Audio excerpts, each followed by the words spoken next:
nation. They are God-denying demons that butcher babies and hate this nation. There are baby parts, and you don't want to talk about how they're being stored. You don't want to talk about putting them in freezers. You don't want to talk about putting them in Pyrex dishes. Jesus, God, baby, Lord, Jesus, God, baby.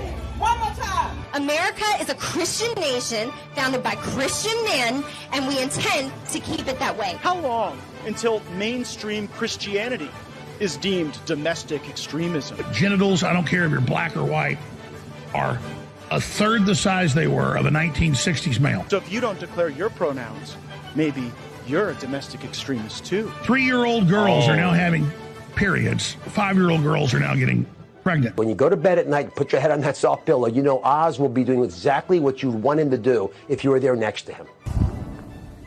I'm Candace Taylor. My NFTs, they are available on melaniatrump.com. There are pictures and animated videos from our time in the White House. Are you going to accept the results of this election?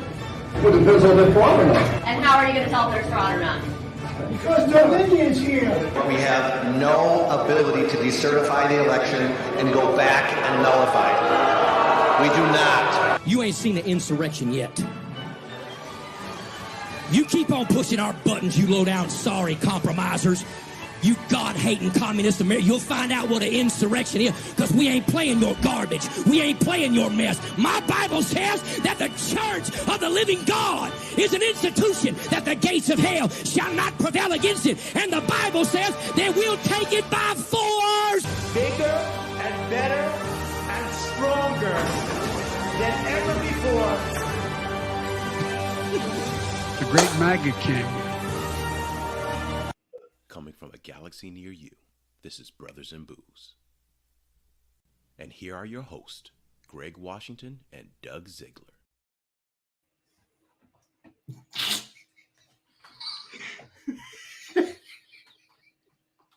Welcome to Brothers in Booze. Someone has to say that. I don't. That was titled "This Is America." Yeah, that's okay. I don't even know what to say. Right. I don't know. So that, Doug, there's no other better reason than to start with tequila. Yeah, man, that sounds good to me. What is it? Let's see it. Look at this, man. Ooh, it's called Identity with a rainbow, and this is fuzzy here. Oh, really? See it. It's a really neat. Look at that. It's cool. Extra. An A-ho, ho, extra. That means basically it's aged longer. Basically. Yeah. Extra. I need to share this screen real quick here, because I just think it's fascinating the branding here. I know you care about this stuff too. So where is it? Oh, it's not showing. Okay. So that's the extra, Doug. Where is this tab? Oh, this is it. Okay, cool. So look, they have the extra. So let's start up at the, look at that. Blanco. Okay, that's pretty nifty. Reposado. Yeah, the yellow, the orange. I got the red one, and then they have the blue one.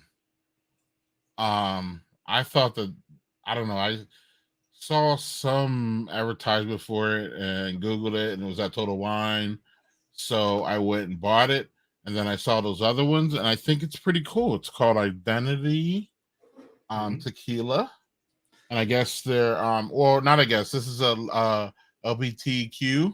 I think the benefits go to it, or some of them do.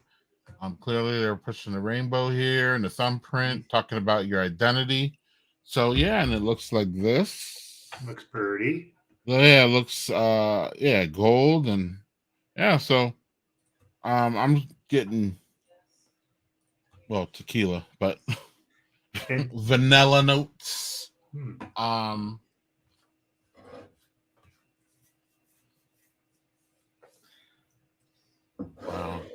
Warming. Really nice, Doug. Really, really nice. We love you too. That was Jim Dohorovich. Love you too. Yeah, love you back, man. So thanks for popping in quick. Yes, he's a great poster on Daddy Porter. He posts there vastly more than I do at this point. Yes, Matt, it was interesting. The lead in. Yeah. Sorry. Ooh, extra, yeah. Oaky, vanilla, little coconut. This is a nice sipper. Doug, what you're starting on the opposite end.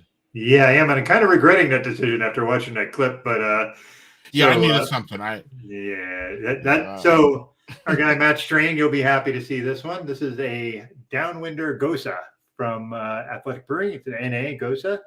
Hold on, let me get you up here. All right. Oh, so, Athletic. Yeah, a Gosa. And you know me, I like those. So okay, so a fuzzy thumbprint, because when you masturbate, that's your thumb, Zach, not your thumb. But also fuzzy thumbprint because when you masturbate to gay people, your problems get here because it's a gay tequila. Zach. Yeah. So you know. Little aggressive. Oh, look at this. Part there. Little aggressive pour on my part there. Matt.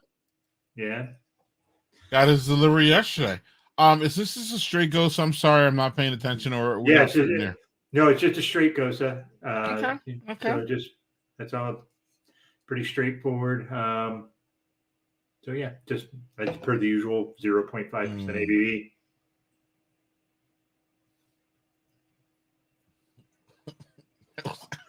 Oh man, that's good. Really good. You wouldn't mind it because it's not overly salty. There we go. Really refreshing. Like this is the kind of thing you want when you're mowing the grass or something like that. It's like really freaking hot. So yeah, this is really, really good. So, and yes, it does not stand for North America. Although with our lead in, maybe I should tout it that way.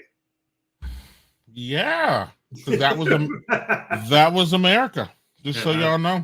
Apparently, boy, that's not what I thought it was. But what do I know? For those who have missed it or forgotten, Doug and I used to go back and forth on Ghostas when the rise of the Ghostas, right before the pandemic.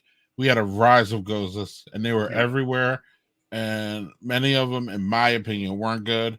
But Doug loved it just because it was like, as far as his palate goes, it was right down his alley. He loved it. It's almost like my love of IPAs, even though there's 1,000 of them and 500 of them suck. People say. Yeah. I didn't care because I like the sucky ones too. Kind of like that, Doug, a little bit, right? Am I wrong? Yeah. I mean, just because it's your style, and when it's in your style, bam. Yeah, it's interesting because I came to that kind of later. Like I started getting to before kind of the Gosa thing hit, and I was like, this is really good, it's really refreshing. There was a local brewery that had shut down, but is opening back up around me, Binghamton Brew Works, and made a purple Concord grape Gosa that actually kind of got me into them. And that was excellent. They called it Purple Rain, and no IP theft or anything. They had no print stuff on it, but that was the name of it. And but then after that, I just started liking them. Some of them are, if you get into some of them get into almost a little bit of the sour territory, and that's not my game. That's not my bag. But just a straight up Gosa. This is really simple and smooth and good. You like the baby sour Gosas? Sometimes they're bigger. Yeah, and now we are in my opinion, an Italian pills. Everybody's making an Italian pills. And I like it, but again, I think we're going to have this problem where they're not all going to be great. We have a Soares Cabana pills Daniel has. What's up, Serial Man? Closed caption said ghost instead of ghostless. It was perfect. Maybe I'll just refer to him as ghost from now. I'm having a fresh ghost. Yeah, right. Y'all racing for the period crunch. Did you watch? Well, maybe it was from the Alex Jones 3-year-old having periods comment or some dumb shit like that. Like, Jesus Christ. I'm not going to respond to Alex Jones. That dude's an asshat. A complete and utter he's yeah. So anywho, Doug, without further ado, we both are excited about our friend and guest this evening. But I'm so excited about this. I like this. It's so good. Check it out, y'all. I think it gets national distribution. I have no idea who's behind it. I'll probably hate that after I find out. You know what I mean? It's probably like, that goes, yeah. Like, right. It'll be like, yeah, who makes it? Brewdog has started making tequila. It'd be like, like no. No. Right. So without further ado, we're gonna bring on our friend here, Mari Zoran. I got that right. I almost butchered it. Right, I almost butchered it. Hi, Mari. How you doing? Hey guys. What's going on? What's in the glass? Cheers. Well, I'm drinking one of my own beers from Giant Jones. Whoops. Oh, Our English IPA. No. I mean, yes, but but no, I don't have it. Right. What are you knowing it for? Because I haven't. It's the only Giant Jones beer I'm pretty sure I never had before. Well, I'll tell you something. Thanks to me bartending earlier today, it's no longer on draft. At least at Giant Jones. You can buy it in bottles around town. Maybe someone has it, but I kicked the keg. If I go to Giant Jones, I can't get it. Is that what I'm hearing? Not on draft. You can get a bottle. Oh, okay. Go, or 2 or 4 case. Whatever you want. Look at you. You look all happy now, Greg. Cool. Right. I'm still not really in places to sit there and drink, so I might roll through tomorrow and grab a couple bottles. So yeah, you should. that's why I'm like, cool. The last time, Doug, I had one of their great beers, and I show up to the damn tap room, and Jessica's like, it's not here. You got to go to Star Liquor. I'm like, I don't want to go to Star Liquor. I'm here. And she's like, we sold out here, brah. So I don't know what I can do. Wait, there's a place called Star Liquor? Yeah. Sorry, I'm 12. That is my humor. I cannot help it. Liquor, like not liquor you drink, but... Oh, wow. Yeah, sorry. I'm 12 years old. Damn, Doug. I don't even know what to say. I'm still in my tequila over here, Mari. After that opening, I don't know if you have any comments on that mess. I was just, like this. Sorry, everybody. Yeah, oh my God. A lot of really, dumb things coming out of people's mouths. Like, give me a break. Yeah. There's unfortunately people that listen to them and are like, yes, I agree. Right. There are people like, what are you laughing at? We're over here. Yeah. So Mari, what's going on? The last time you were here, you worked at another beer place across town. Can we specifically talk about the last time I was on? Yeah. It was the weekend before St. Patrick's Day, 2020. Mm-hmm. So we spoke on a Friday, and at least here in Wisconsin, the world shut down that Tuesday. Mm-hmm. Oh, so you were here, right? So yeah. Now that you're here on Tuesday, the world's going to open back up and the pandemic's over. Yes. That's it. You should have had me on earlier. Yes, look at that. So we told all of y'all who are watching, the pandemic will be over on Tuesday. You're welcome. I just remember that because we were chatting, and then and who knew a few days later, I'd be unemployed and at lockdown in my home. Right. Permanently. So, you brought it up. So before we get to where you're employed now, how we're talking to you now. We talked to you before, so we weren't really even able to talk to you. So how did you get through? Obviously, you have a husband and a family. So did he work through it? And how did y'all get through? You're a social beer lady. You like to be out. Okay. Let's see. How can I say this? Yes, I'm very social, out all the time, which is one of the reasons why I lost my job right away because it became obsolete when you couldn't go to bars and restaurants, no crowds. It was just like that was like my entire job, which is fine. But I'm It's fine. It all worked out. No, it ended up being fine. Like I was fortunate enough to be able to like not need to work. And I didn't for most of the pandemic. I mean, I wouldn't have felt safe going out to work anyway, because I was just so, I didn't know what was going on or what was out there. But my husband, luckily, like he worked through the whole thing. His job just became remote. Like he only just started going back to the office like a month ago. He's been remote that whole time. But so very fortunate for that situation. And I had a nice break. I need a sugar daddy. I mean, yes, it does help. I won't lie. It was fine. And then I did some remote work for like 6 months, and then started working at Giant Jones last November. So I got back into beer last November.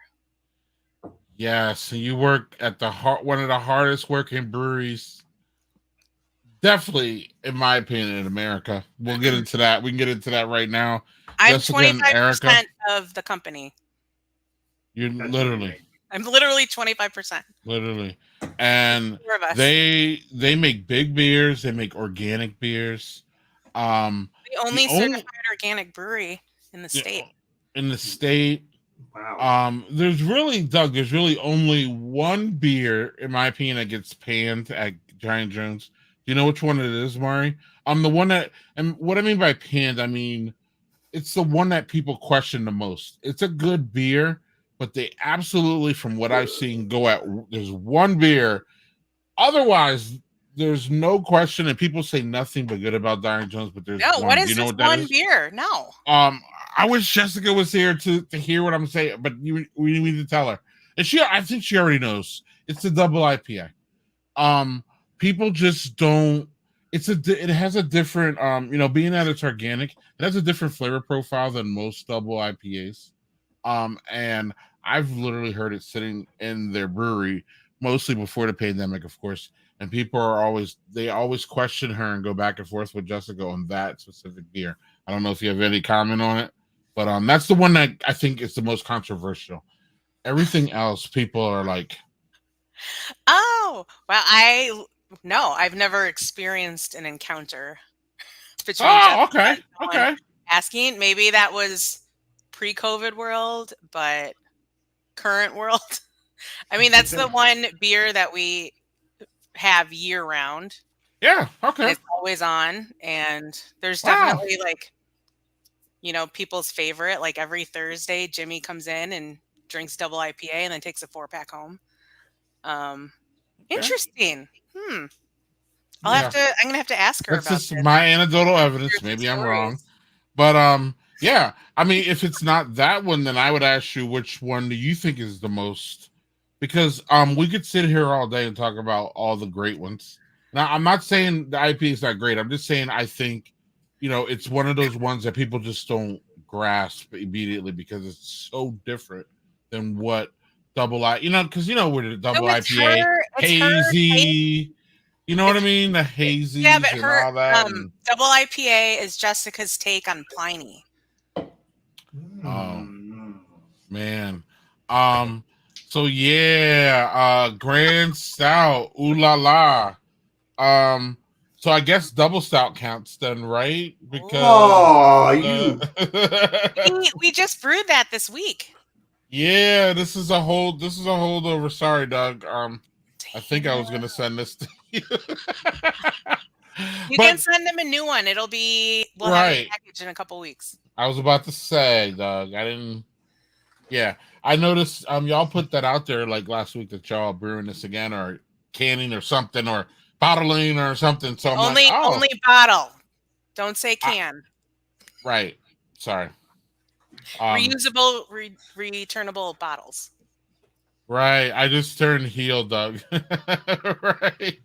I was thinking about coming in today, and then I looked at my beer fridge and I saw I had this, and I'm like, all right, good. I don't need to prepare. So nice. Excellent. I am happy about that. But Yeah, so Jessica, tell us about working with Jessica Jones and Erica Jones. We know them from their front-facing, cordial, fun, generally brewery. It's not, it's not, y'all are, and Jessica's the first one to say it. You're all not in a special space, but you make this space special. Is how I feel. She'll always be the first one to be like, our space ain't special, but y'all make it special because the beer is just amazing and y'all engaging personalities, and I just love being there. But how did this? I mean, was this old Jessica throwing out there, we need help, and you responding, or did your ties in the local beer community get you in there? Or because Jessica Jones only hires, from what I know, women and badass women at that. Okay, she doesn't only hire women. Like they have had a male employee before, briefly. Cool. Yep. But pre-COVID, I believe. But then COVID happened. But anyway, yes, my ties through just the local beer scene, specifically, all of us local beverage makers have a group called Madison Beverage Makers, and we would meet up like once a month, just breweries, distilleries, wineries, just anyone's invited in a certain radius of the capital. And so I would go to those meetings, and that's really how I got to know like Jessica and Erica, and sometimes Pink Boots. I remember talking to Jessica, I think for like one of the first times at a Pink Boots brew day, before we started doing the Mad Bevs. But anyway, I like I said, I didn't work for a while. I was doing remote work. I literally had been telling everyone at our first get together, all my friends, they'd ask about beer, and I was like, no, I'm retired from beer. I had pretty much told myself like, yeah, it's not happening anymore. Like I'm done. And then like a few days later, I get a message from Giant Jones sliding in my DMs, just saying, hey, hi. They're just like, oh, we're just wondering, what are you up to? And, we like your name keeps coming up when we talk about the future of our brewery, and we're wondering if you'd like to have an exploratory chat. And I like told Brian, and Brian's like, well, I know you're telling everyone you're retired, but this is Giant Jones. I'm like, oh, I know. I already said I was going to meet with them. And then I met with them, and we had some beers, and I left just being like, oh my God, like I'm going to work here. And then we talked like another time, and just kind of, well, it was great. They're like, what like role do you want? And I'm like, I have no idea. And they're like, great. We don't know what we want you to do either. So we're like, we're perfect. And we do everything. So we'll give you something, because those two are doing everything, right? Yeah. Erica and Jessica were doing everything from like brewing the beer, packaging the beer, selling the beer, working the tap room, like just the two of them. And so they hired me, and then I started in November, and then Nat came on in January, and she's another brewer.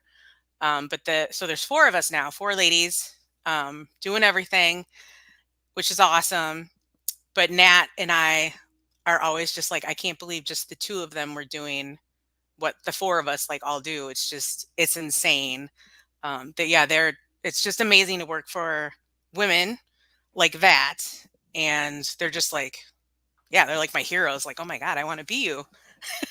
Right. And so Zach is throwing out some acknowledgement to you, and kudos. I agree with him. Kudos to that. Yes. Absolutely. And just to make clear, I maybe I'm wrong, because I've been wrong a couple times already. You had to correct me.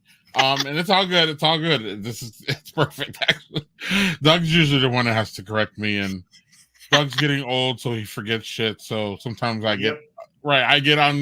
just get fucking let loose to say all kinds of crazy shit. But Mari is not a brewer, but she's pretty much eligible to do every fucking thing else in a goddamn brewery. Am I wrong on that one? Oh, I don't know. I really Close. don't know. Close. I mean, I'm sure I could. Right. Right. I'm sure you could, but Yeah, I don't even know. But I'm not there. But I'm saying you're not a brewer, though. Just so. Yeah, I'm not a brewer. Right. But everything else, so you as can. much as I like you think by now, like I've been working in beer for like almost 10 years. You think by now I'd like really have a grasp of like the brewing process and all that stuff. But I'm just like, I really don't, which I should. I got a grasp of other stuff, beer related. Yeah, I mean, again, like I said, working out for me. So yeah, in my perception, it's every damn thing else. So like, because I see you now, I know you weren't like, and maybe I'm wrong, and then we're gonna get to my beer, and then we're gonna get to Doug's second beer. Maybe I'm wrong, but I don't think you were, at Carbon 4 was where you came from. I don't think that you were involved with like, hands on with the beer as much as you are at Giant Jones, or at least it appears that way on social media because they got you labeling, bottling. It looks like y'all taking pictures of like, you're all over the place, and it seems like, I don't know, y'all give off a really good vibe on your social media about your teamwork and y'all working together and all that. So that's what I'm feeling. Thanks. So I do a lot of the social media, so thank you. I appreciate that. Yeah, no, at my other job, it was events based, and I would be the one out at bars and restaurants promoting our beer and chatting with people that way. Sometimes I helped out with packaging, but there's a lot bigger operation there, a lot more people there. Like at Giant Jones, there's 4 of us. So yeah, we all have our hands on packaging day and participating in that, and working in the tap room. We all do that, and I'm do a lot of support with like marketing and the website and social media and that kind of stuff. But yeah, it's kind of fun to like have your hands in a little bit of everything, and it also helps too to know like the inside and out of the company. Like it's amazing. And the 4 of us, we meet like once a week, and we just chat about everything and what's going on, and we're all like chatting about all decision making and that different kind of aspects of that. Yeah. It's amazing, and it's just such a unique work environment that I've never been in before, and I love it. Yeah, if I would work at one of the breweries in Madison, Giant Jones would be one of my wish lists, if not the top, Doug. And partially it's so I can sit around and drink wonderful beers like this. Definitely. So I don't know. Right. So that may not be a good match, Doug. Because this is a fantastic double stout. Big roast, Doug, a lot of chocolate, more big roast and chocolate. Almost some coffee notes, Doug. Like, I don't think coffee's in the mix here. I don't think it's maybe even, I don't know, Jessica's brilliant, so I'm not sure what she's trying to do. But if she's trying to make this a big roasty coffee kind of chocolate, not coffee in an overward sense, Doug, but coffee in a subtle sense. You know how those stouts, when they're big and, I don't even want to say this is thick because it's not thick. It's thick in flavor. It's not like, it's still kind of light, Doug. It will go pretty well if I showed up at your house for the hot tub on an afternoon on Saturday, which I want to crash tomorrow. Doug got a hot tub, y'all. I'm telling all his personal business. And like, of course, Zach, he didn't tell me about it. We get on the pre-production thing, and he's all like bragging to Mari, Zach, that he's got this hot tub. Never said a damn word to me. I didn't approve it. And I'm telling him on the side. I'm just a little upset that I'm just a little upset I was left out on the whole process. Like when Doug got a greenhouse, Doug told me about it before he got it. Oh. This hot tub, Mari? Sorry. Maybe it was supposed to be a secret.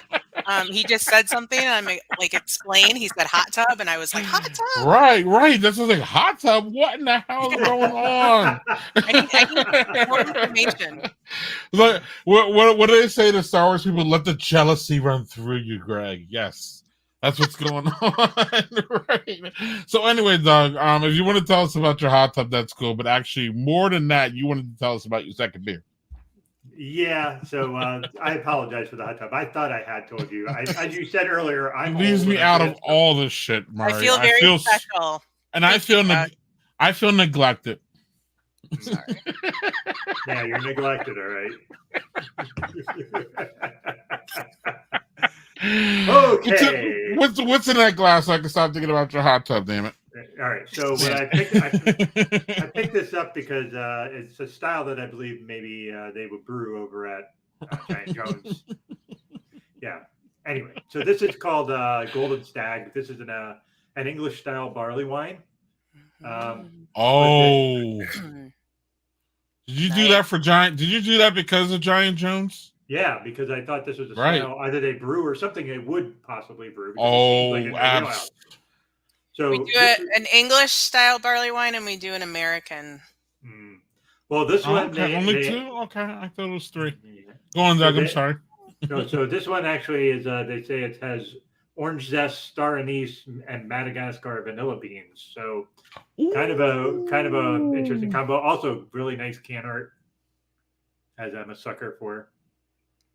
So I like that. Wait, is that what size can is that? Or is that a... Oh, it's a 16. Oh, 16. Okay. Looks huge. Thanks. Look at the color on that one. Look at the color on that. Look at the color on that. It was like orange. Yeah, pour a little. When you pour the next pour, Doug, put it up to the camera again. Then the next time you pour into it, it looked straight orange. It's a beautiful color. It's very caramelly colored, like you know what I mean. So, and it's got that caramel notes on the freaking nose. It's like really nice. Yeah. Damn. I'm not even sure how to describe that. That is really fantastic. But like, all right, so English barley wine, very distinctive compared to the American barley wine, right? Completely kind of different taste, at least to me. But the orange and the vanilla, I don't get any star anise, but those orange and vanilla is like, it's like a barley wine creamsicle, which sounds gross, but it's not. It's delicious. A barley wine creamsicle. Yeah. All right. Hold it up, Doug. It seems that like one sip like brought you so much joy. It was right. I was not expecting that because usually when you get something and they have all the adjuncts in it, you're just expecting like a note of the adjuncts. And this just blends really well with that barley wine to a point it's like intertwined with it. It's not like a note. It's actually part of the whole flavor. Like doesn't come and go between, like doesn't finish different than it starts. So, I mean, that's with all the adjuncts, I was expecting it to not be that. And that's why I was really surprised. So yeah, that's really, really, really good. This is from Commonwealth Brewing. Trying to see where they're from. Virginia Beach, Virginia. So JHG's neighborhood. I was going to say Pennsylvania or Virginia because those are the Commonwealths. Yeah. So, Daniel Fisher asks, "Is marmalade?" That's actually a good descriptor. Like I said, it's got that sort of. Yeah. Like that, marmalade. Doug, what I don't like is this, and then I think you have a public service announcement after this, so we'll get to that really quick here after this fucking idiot. Horrible as what happened. It could have been worse. Shut the fuck up. This is the shit that we elect. That's the shit they elect in Texas. They elect. Let's get that straight. I'm like, we didn't do that. What happened? It could have been worse. Yeah, dipshit. It could have been worse, but it was really fucking bad. Have a little fucking empathy, you piece of shit. Okay, Doug, I wanted to trigger you. You said you wanted to talk about this, so yeah. So the floor is yours, my friend. Well, I think we all know I'm pretty passionate about several things, and kids not dying in school is one of them. Teachers not dying in schools, teacher not being asked to defend kids in a school when that's not what they signed up for, and now they want to add guns into their hands, even though they won't allow them to educate them with their own curriculum. Like I'm weary. I'm weary that we have this happen all the time. I'm weary that we have, I think the number I saw was like 212 mass shootings in our country this year. And then, this gets a lot of publicity, as it fucking should, but this happens all the time. And we do jack shit about it. I mean, we had a bill coming in where they were trying to open the door to maybe talk about some gun control laws, and every single Republican voted against it. And it was also an inroad to talk about domestic terrorism with the actual framing of the law. And they don't want to talk about that either, because white nationalism is what props them the fuck up. And that's who votes for them. And not all, of course, but like, I am just tired. I mean, just hearing all the stuff coming out of that, just all this where the cops weren't even going in, and then the parents are trying to get in there, arresting the cops and tasing them and cuffing them while they're hearing gunshots going in where their kids are in the fucking school. And then you hear the cops go in and they take their kids out, but they leave everybody else in there. It's just, and it changes. There's part of the police scanner records that are missing. And first they said it was this, and then the story has changed 15 times. And I am not, as I mentioned to my one friend, I said, I'm not generally one of those ACAB folks, all cops are bastards, but I'm fast getting there, because every fucking time there's a mass shooting, the reports are all skewed, they're not correct, and they do it to cover their ass. If you are paid and you train to be involved if there's a school shooting or a terrorist act, and that is your training, and they were trained for that, and you don't do it, I saw somebody say those folks should get 19 years in jail, one for every death. And while I'm not sure I agree with that, they shouldn't be employed. Fuck them. Just fuck them. And Ram, sorry. No, Mari. Any, or you don't? I don't want to put you in the spot. You don't have to respond. We go on these rants, and then. Oh no! I just want you to respond if you want, but if not, yeah, it's just. Yeah, like, yeah, and it's just so fucked up that these things happen, and then, like, nothing happens after. Like, it's just like, oh, this happened. This is tragic. But then thoughts and prayers, nonsense. Yeah, thoughts and prayers, and then like government doesn't do anything about it, and then that's it until the next one. But it's the same thing, and it's just. It's so fucked up. I just can't even wrap my head around it. Yeah, you're vastly more eloquent than what I'm going to say, which is the response is more fucked up than the actual incident, in my personal opinion. To sit there and see that happen, and then just to throw your hands up and then say, it's a mental illness thing, or after. I mean, we're on our our 1500 or something after Sandy Hook. After Sandy Hook, we should have learned our fucking lesson then. And we're still, so to me, the response is more fucked up than someone gunning down 19 kids. And gunning down 19 kids is vastly fucked up, clearly. Yeah. I think the way we respond, which is like, thoughts and prayers, is way more. And also to, full disclosure, not that it's something that we've ever hid here, Doug. Full disclosure, Mr. Abbott is not someone that Doug likes even remotely. And it goes back to, and I'm not trying to, we'll get to the silly shit in a minute, I promise. But it goes back to this whole, or it probably goes even further to that. But Doug really did not appreciate, neither did I, what is this new law that parents of transgenders, so if Doug lived in Texas, parents of transgenders all get investigated or investigated for child abuse? Is that what it is? Yep. Is that that's the new law in Texas? Right. Yep. Right. So now we're punishing parents for kids trying to learn and be who they are in the toughest time of their lives, trying to figure this out. You're going to punish parents now who mostly, again, for the most part, I would hopefully say that, they're trying to support their kids and trying to protect them. and now you're taking that and just completely making.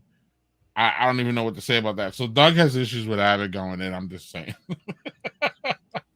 So I don't know if you want to respond to that. I don't know if you want to respond to that Doug part before we move on to maybe something better than this shit. I have a couple things I could say about Abbott, but Mari, maybe you want to jump in. I mean, I love this. This is was great. just gonna say something real simple, like, I mean, who?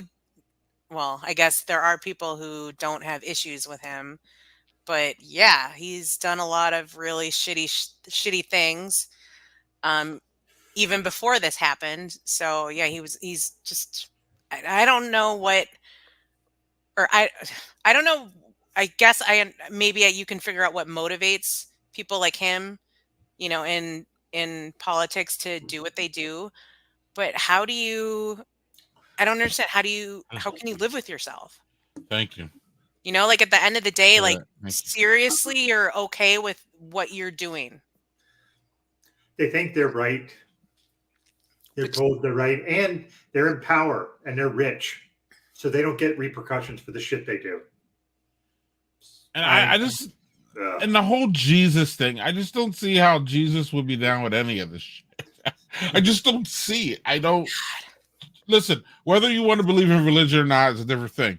But when they point to Jesus, Doug, and then Jesus, again, by the stories, was one of the most caring, outgoing, empathetic, loving people ever. And these people do the most hateful shit and then point to Jesus. It just blows my mind that it resonates with anyone with half a fucking brain. So you don't have half a brain. You're calling names. No, this is straight logic. Jesus was not a hateful person. Y'all motherfuckers are hateful. So they don't connect unless you have to like. See, this is the mental illness issue we should be working on. Right. They don't connect. I know I'm not religious, but I know enough about Jesus. I went to school at a Catholic church. I feel like it's just the basics. Yeah, like we all know the basics about. This is the Jesus. basics. If we're not religious, you still know the basics. Now, God is a different story, in my opinion. God has a chip on his shoulder, right? God has a chip on his shoulder. God is a little bit, again, I don't believe God to be like what Jesus is, man. Jesus was portrayed as, again, this loving dude, wanted to drink wine. Wasn't Jesus puffing on hookers and shit? Like, what the fuck? He was hanging out with hookers and stuff, so maybe hookers and right, but I thought he was. I thought there was a part where he smoked or he smoked off a hookah at one point. He was chill. He was fucking chill. Where the fuck are you guys?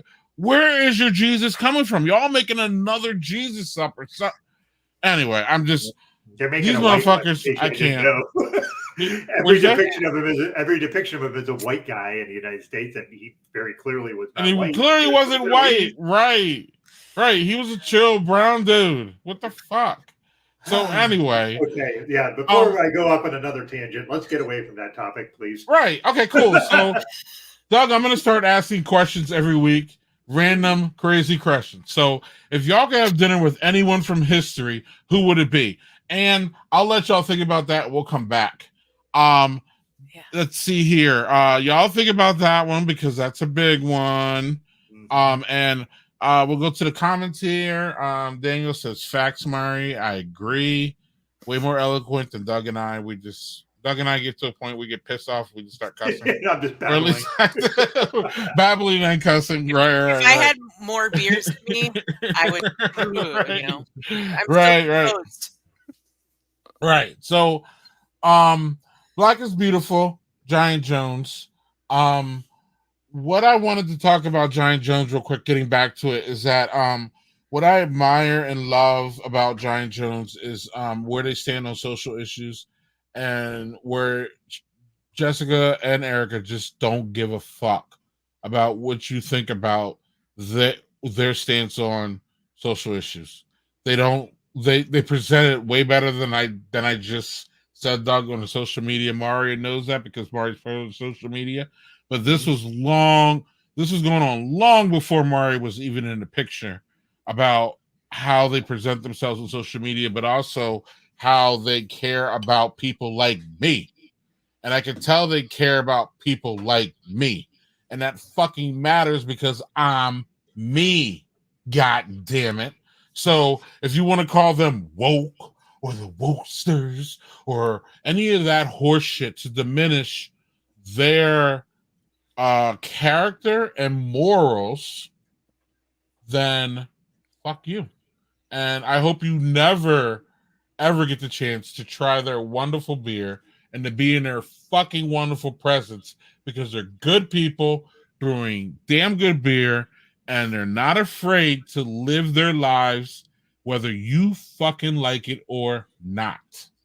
And I say that because Jessica Jones is a transgender woman. They're queer and they don't give a shit. And I love that fact. And I just love everything about this brewery from top to bottom. And if you have a problem with it, you can click the X button and never ever return to my stream, because I don't want you watching me. I'm sick and tired of this anti-woke crew bullshit. Yeah, now I'm on a fucking rant. I'm sick and tired, because you're basically saying, well, I don't have any fucking morals. I don't really care about anyone besides my dumb ass. And that's great. How about you go live in a cave? How about you go get on Survivor and go on an island and maybe win $1 million and then go to fuck away so no one has to deal with your fucking ass. Most people want unity. We want to be able to get along with people that don't look like us or don't come from places that we come from or have a different worldview. I personally want to be around people like that because I want to fucking learn. I want to be worldly. I would like to understand people like Jessica Jones, who lived a majority of her life at this point not in the body that she felt that she was. That's legitimate. I don't give a fuck what you say. And I'm tired of hearing all the trans hate. I've fucking had it up to here. You just don't like people who aren't like you. And I just can't do it anymore. We have a colleague, a close person. I'm not going to bring his personal issues out, but he's dealing with it. We a close person to Doug and I, and he's dealing with it with his kids, and his family, and I'm just tired of it, and it just fucking annoys me. I'm sorry, didn't I say we were going to be getting into something better? Y'all just triggered me. Sorry, but anyways, Maury, there was supposed to be a fucking question in that, and there wasn't. How does it feel to work at a place where people are so open and you can just feel like you can just be yourself no matter who the fuck you are when you walk in that door? It feels like this are like happy tears. Like, I'm so moved by like everything that you just said, and it's true. And oh my god, now you got me crying a little bit. Okay, cool. I'm on this a little bit here. Doug's the only one keeping it together over there. Okay, good. Yeah, you saw how well I kept it together earlier, right? Yes, it's fucking amazing to work with these amazing women who, you're right, who are just like, this is what we stand for. This is what we believe in. We're telling the world, and we don't give a shit if you disagree with us, then fine. We don't need you. And it's amazing.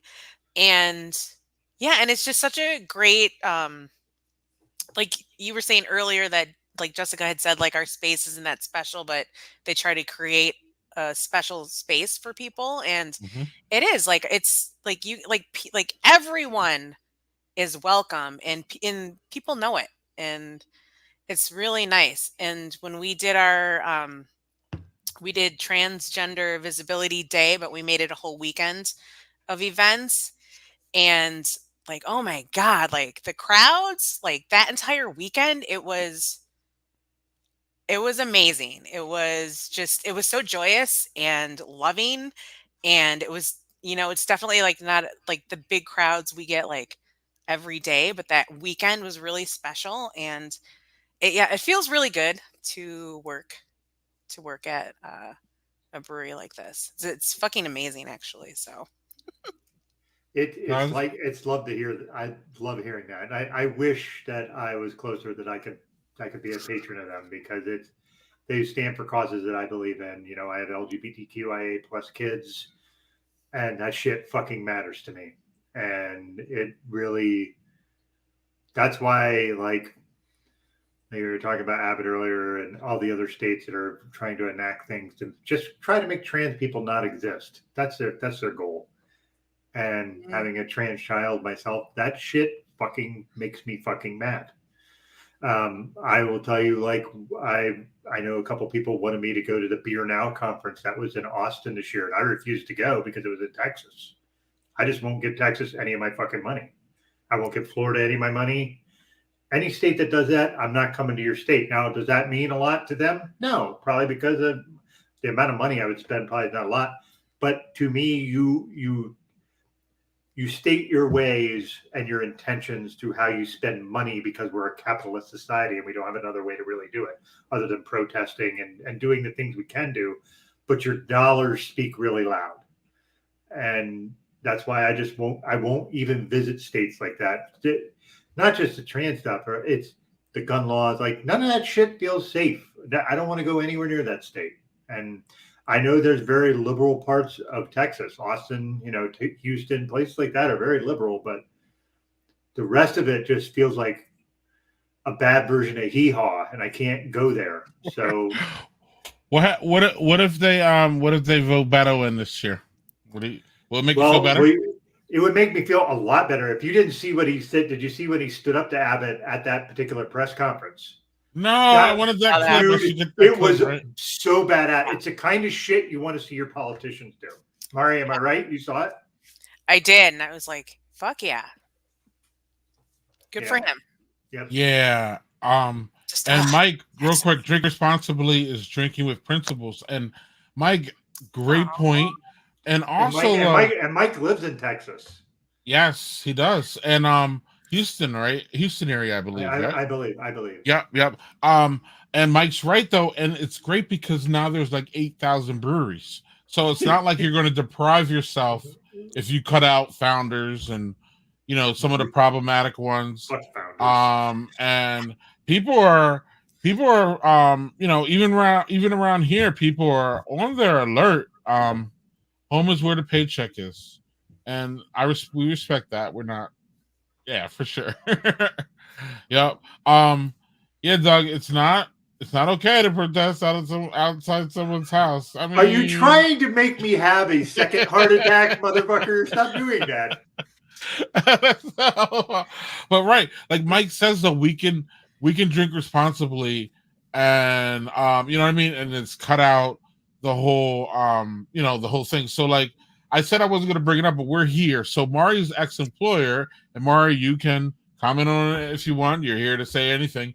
Doug, long story short, they are having a concealed carry party at their brewery, and it has kind of gotten a little uproar there because this concealed carry group is using the logo of the brewery to promote their event. Now, this event is happening.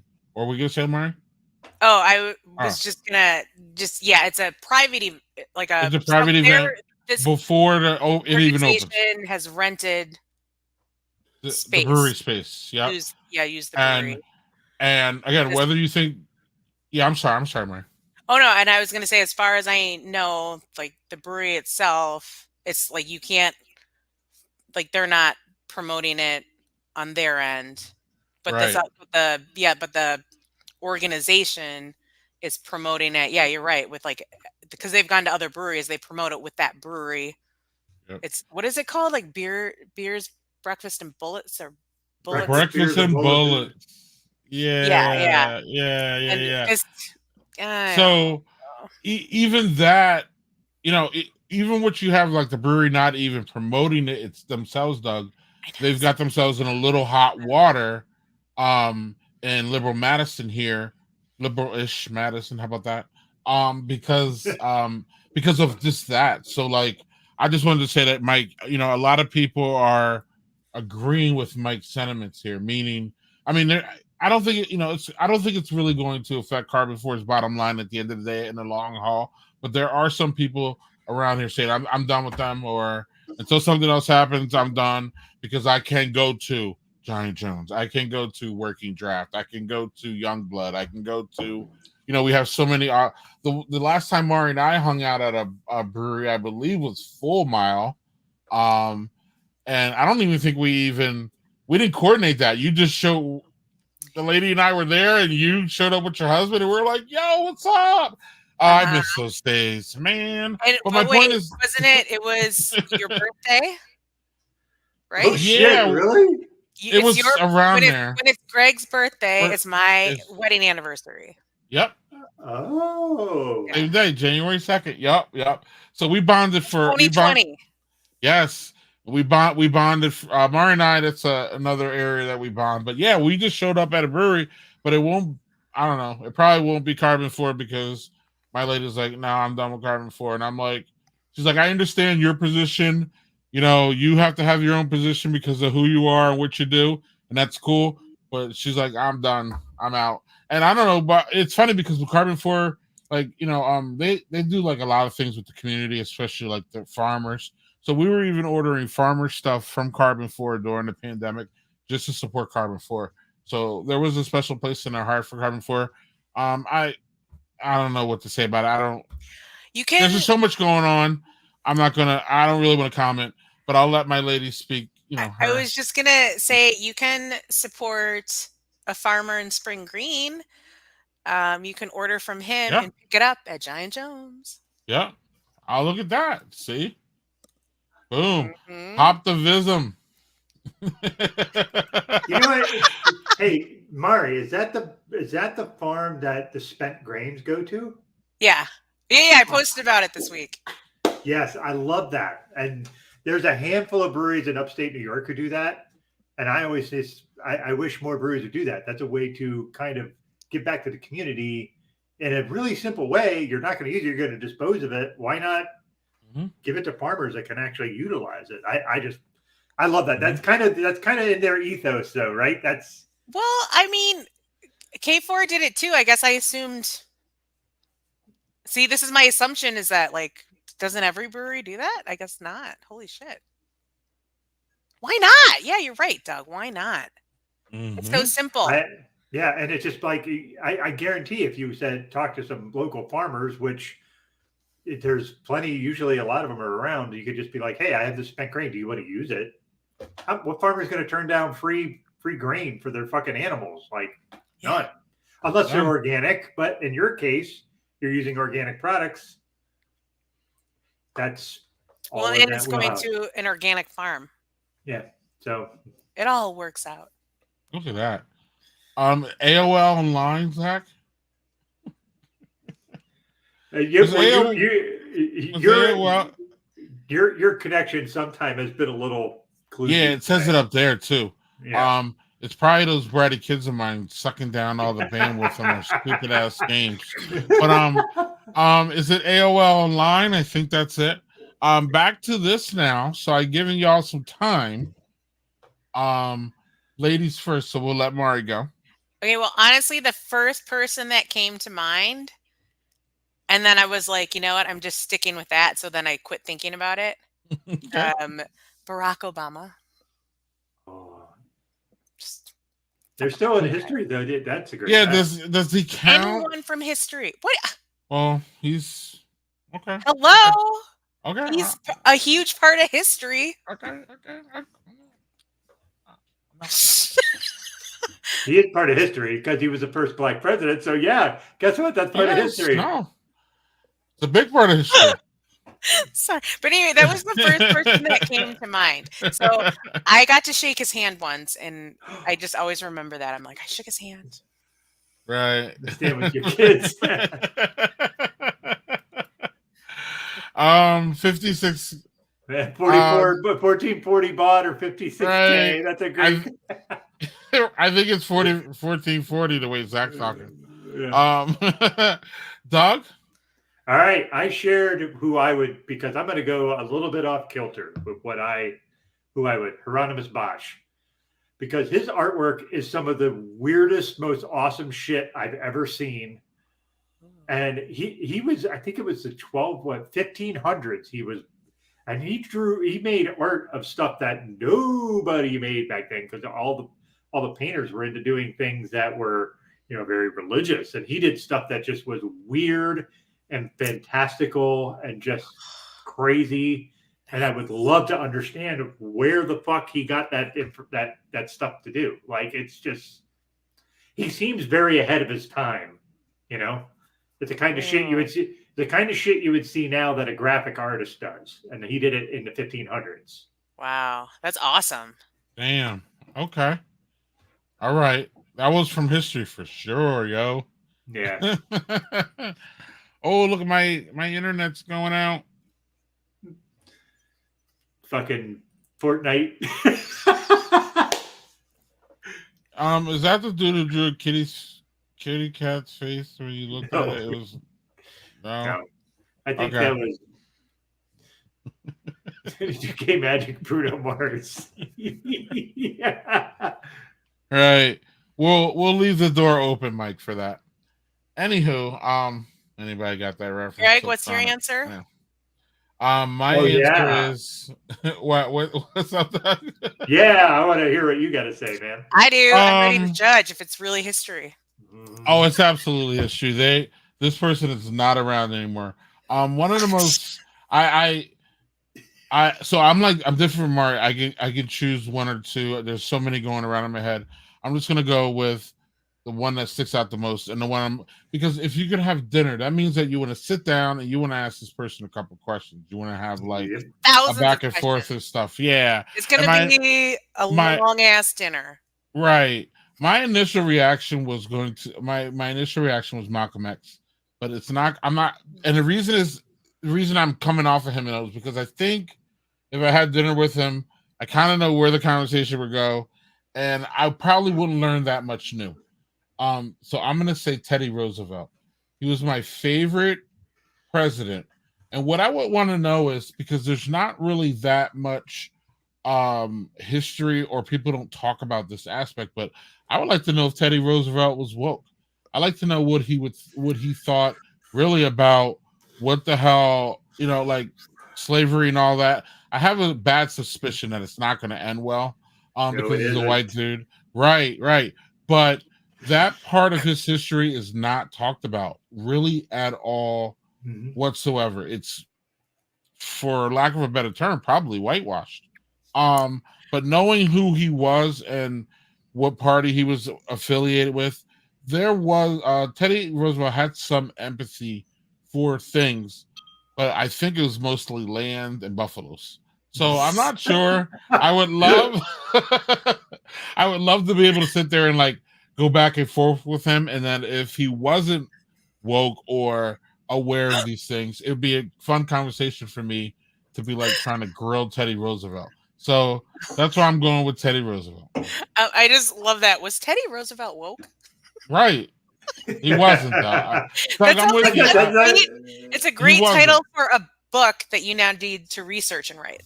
Yeah, and that sounds like some sort of headline from fucking Fox News. Was Teddy Roosevelt woke? Woke? Right. But Doug, why were you shaking your head, though? I'm only going to say that Teddy Roosevelt had some empathy for certain things, but very much not in others. So, right. Would it be an interesting conversation? Sure. Right. But I think there'd be a lot of disappointment you would come out of with that. My expectations are that he's not, clearly. But I would like to go back, and he's a fighter too, so it would be a raucous conversation. He's not just gonna like back down, you know what I mean? Like, oh, I'm wrong. He's gonna be sparring with me a little bit. And I want a little would bit it be someone you could spar with for a while, and eventually he might open up to It's a different world now. It's a different world now, and obviously, I think the dinner will take place now. So I would be in the wheelhouse here. It wouldn't be like back in the day when he's running down buffaloes and fucking all that crazy shit he was doing. But he was amazing. Yeah, my initial action was not Elon Musk. Now that motherfucker.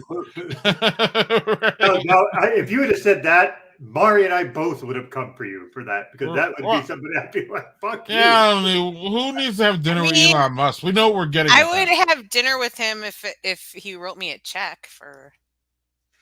Well, and it'd be a real brief dinner. And I hear he's not buying Twitter, so now he has that cash back. Oh my god! Or the cash that he was never going to use anyway. Yeah, but he lost billions in his stock stuff because his fucking stock for Tesla like took a shit after he announced he was trying to buy Twitter. So I found that funny. Well, that and his asinine tweets after the fact too. So he pretty much deserved it. And they really should kick him off the board, but that's another story for another time. But, yeah, he's not on the board there. But. I'm glad he. Or they should kick him out as CEO or whatever the fuck. Yeah, because he didn't find Tesla, unlike some people think. So no, he didn't. Right. So also ironic that his company is Tesla, and Tesla got fucking trounced by Edison. Edison took a whole fuck ton of his ideas, and that's what Elon Musk did. Right. So he's right in the wrong or something. I don't know. Tesla was another person that would be fascinating to talk to. Absolutely. And we're supposed to do what are we watching, but I am not prepared. Yeah. Well, can I quick share my next beer? Oh, yeah. I'm sorry. We're Czech style Pilsner. We were talking about Pilsners, but sure, there's all sorts of Pilsners, but I'm a Czech. It's got to be Czech. I will ask people like, what kind of Pilsner is it? Yeah. And if they don't say Czech, I'm usually like, okay. I'm going to ask you a question. What is the difference that everybody's trying to do Italian Pilsners? What makes it an Italian Pilsner? That's something I've never had answered. I've asked a few people and nobody give me an answer. I'm assuming it's. I don't know the specific answer. I'm assuming it's the the hops that they use. I would assume, but. Yeah, I'm gonna say it's the yeast, but I could be wrong. Wait, Greg, where are you in Cicerone? I'm studying for advanced. So but I am a Cicerone? No, I'm not a Cicerone. You're just studying you're studying. You're going to take a test straight to be an advanced Cicerone. Yeah, I'm at CBS. I'm at the first one. But what I'm doing is I'm studying for advanced. And when I'm ready for advanced, I'll take the Cicerone, and then I'll take the advanced. This way, I know that I'm ready for the Cicerone when I'm ready for the advanced. So I'm thinking long game here. But yeah, so that's where I'm at. I think it's we need to Google this, but I need to get my damn thing here. Y'all need to talk while I do this. I'm okay. Hi, Mari. How are you? Right. I'm amazing. So unprepared. It's horrible. Okay. I love Czech style Pilsners are my favorite. Okay, so what about the Czech Pilsners makes it your favorite? Is there a particular flavor profile that makes it your favorite, or is that what it is? Or you just like it? See, yeah, I can't back it up with real particular things. I just like, honestly, it's just like the overall taste to me. It's got something about it that I don't know. I feel like it's got a little more character and flavor than just a straight German Pilsner. Like, to me, it's like German Pilsners are like a little bland, but it's got some I don't know. There's just something about. See, I don't know. Oh my god, I'm failing. Failing. I feel like I don't have the. This is why, I need to hang around Jessica more. I don't have the specific vocabulary to be able to explain. It doesn't matter. If it's just somewhere you go, I just like the taste better. That's fucking totally valid. Like on our show, we're always like, drink I what you mean, fucking at like. the end of the day, like I'm pretty basic, and like that's it. It's just like the taste. Yeah. Also, Zach said we should start talking about Ozark while Greg is distracted. I'm not talking about Ozark because I'm not watching that show, so I can't do that. But yeah. Okay, so I got the message here, Mari. Your response was the hops, right? Oh yeah, I just assumed it was the hops. Yep. The simple answer is that Italian pilsners are German style pilsners that have been dry hopped with European hops for maximum aroma. Oh, okay. Well, that's good. That was the answer I wanted. Nobody could ever explain that to me. And I was too lazy to Google or Alta Vista, as Mike Tremolay said. Fucking Alta Vista. Jesus Christ, man. Quit giving away our age.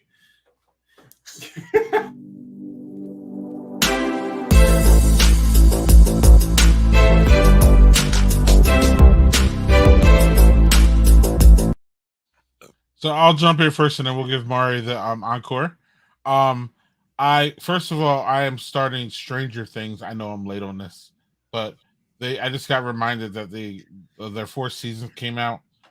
So I'm literally in the middle of episode 1. I started last night, so I'm on Stranger Things after finishing Ozark. Shut up, Zach. Actually, Ozark finished like 3 weeks ago now, so I can spoil the ending and bitch about it if I want. Because of the spoiler people, right? We asked that question, Mari. Hashtag spoiler alert. You gotta warn spoiler people. Alert. Right, but until when, Mari? Till the rest of my life, or when does that end? When does the I agree. end? I feel like if something's been completed, I don't know. I would say like 2 weeks. 2 weeks. Okay. Because and then it's not my fault. It's been out there. You haven't seen it yet. Right.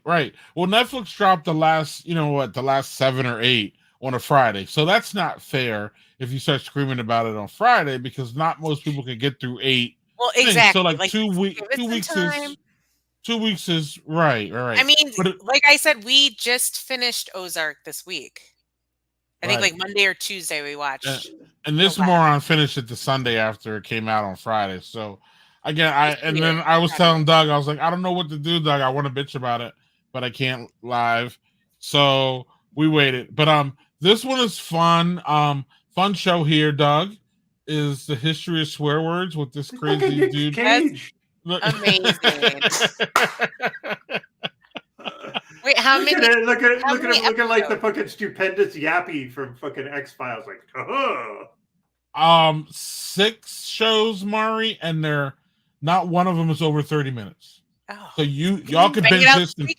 Yeah, you can bang it out tomorrow afternoon in a quick beat. Nice. It's fun. It's fun. It's one of those like round table ones where they have a bunch of like comedians and like they tell the story of it, but then they make fun and they have these anecdotes in there, and you'll actually learn a whole lot there about the origin. Yeah, and it's fucking fun, and it's damn shitty that people think that fucking bad words are bad things, and I don't know, it's pretty good. I'm only on shit. I got done fucking, I'm on shit. So then after that, I think there's dick, pussy, and damn, I think. Anyway, this motherfucker and farts. Thank you, George Carlin. Something. Yeah. Netflix, y'all. Check it out. It'll be a quickie. Quickie's not one, Doug. But so many innuendos. Where does it end? Mari, of course I'm vastly unprepared, but what are you watching? I can't hear her. Can you hear her? It doesn't say that she's muted. Yeah. Did we lose connection? Can you hear me? There we go. Now. Yeah. Yep. Sorry, I accidentally hit a button. That happens. This explains why you weren't answering my question. Okay. Right. We're boneheads, but not that boneheady. We're going with that. What is Nicolas Cage's role? Is he like the moderator? Does he act out something? Oh, he's the moderator. He has like from the fuck episode. is 20 minutes. He's probably in it 2 minutes. What? Did he do that stupid thing with the? Yes. I hope he does that. He has like the intro and like the outro, and then he has like a little part in the middle. But he's not a huge part of at least of what I saw. But they're promoting it like it's his thing. Yeah. Oh yeah. Oh yeah. I'm glad you warned me. Now I won't be in a rush. Right. Oh, okay. Nick Cage is, in my opinion, hot or cold. You love that dude or you hate him, right, Doug? Yeah. Is that it? Right. Okay. Cool. Well, you can love him in certain things and completely hate him in others. I think that's a pretty interesting. I got it. Okay. He feels really polarizing to me. I actually am down the middle with the guy. I really don't care either way. But I know when you say Nick Cage, everybody has an opinion. You know what I'm saying? I feel like it's mostly positive. Like, okay. I think so. People like, I mean, he's, like, I'm a fan. He's got some really dumb movies out there that are horrible. But he's got some that are really good. And then he has dumb movies that are great, like The Rock. That's a dumb movie. No, The Rock is not dumb. The Rock is like one of his best movies. I love that movie. That's what I gotta show the boys. To me, like Con Air is like a movie that's so horrible, but if it's on, like, I'll watch it. So bad it's good. It's so bad it's good. It's just so bad. All right. So Mari, what are you watching? Well, I like that you just said you were just starting Stranger Things. I haven't seen that yet. But I had mentioned that my husband and I are about to start season 3 of The Wire. That show's like 20 years old. Yeah, it is. How fucked up is that? It's like for like years, like forever, everyone's like, you gotta watch it. And then and we didn't watch it until lockdown. And then we're like, oh, I guess now's a good time to start watching The Wire. So that's HBO Max, right? Yep. Yeah. And so we just finished Ozark. And that's Netflix. The only other show we have going on is Grace and Frankie. The last season is all available now, so we just started that, and then I think we'll start season 3 of The Wire. Yeah, The Wire is awesome. See, that's what we've heard for like 20 years. And the first 2 seasons are great, right? The people say the fourth one's the best, so maybe the best is yet to come for you. The best is yet to come. So funny, we just watched a 5-episode miniseries on Hulu called Candy. It just came out, like Jessica Biel stars and produces. It's based on a true story. But there was an actor in it, and I was just like, God, he looks so familiar. And I like looked him up on IMDb, and I'm like, Brian, it's the dude from The Wire, like season 2. Right. Right. Okay. Yeah. Okay. Anyway, that was a good, 5-episode thing you can just bang out. It was good. All right. Anybody know anything about Ghost Rider? Terrible. Like terrible, like Con Air, like watch it. No, like terrible. Okay. Don't watch it. Don't watch it. And it's a little disappointing because the love interest in it is an actress I really love, and I fucking cannot remember her name. She was in the movie Hit. She was Will Smith's love interest in that. Eva Mendes. Ryan Gosling's baby mama. Yeah. So, but it's unfortunately laughably bad. And Ghost Rider, I'm not a comic person. Daniel is. I think that had a potential to be really fucking interesting and cool. And I just don't know that he was the right guy to pull that off. But that was also way early in that whole universe. So like before they started really doing a great job of casting people, so wait, which Marvel or DC? Pretty sure that's in the Marvel universe. I don't think that's a DC comic. Daniel, maybe you can shed some light on that, or Zach. Those two are the fucking comic book guys. I mean, I'm asking like I know, and I'm like really interested, but no. I'm going to tell you, just listen. The concept's super cool. Just don't. Doug rarely says skip it. Wow. Oh. Yeah. I'm usually like, hey, give it a try. Maybe you'll like it. And I'm like, that was comically bad. Wow. like Batman and Robin bad, which Ooh. was oh my god. Look, even if you want to be campy, it wasn't even good at campiness. No. But Doug, is this I can put this up? Is this your TV? Yeah. Well, yeah, cool.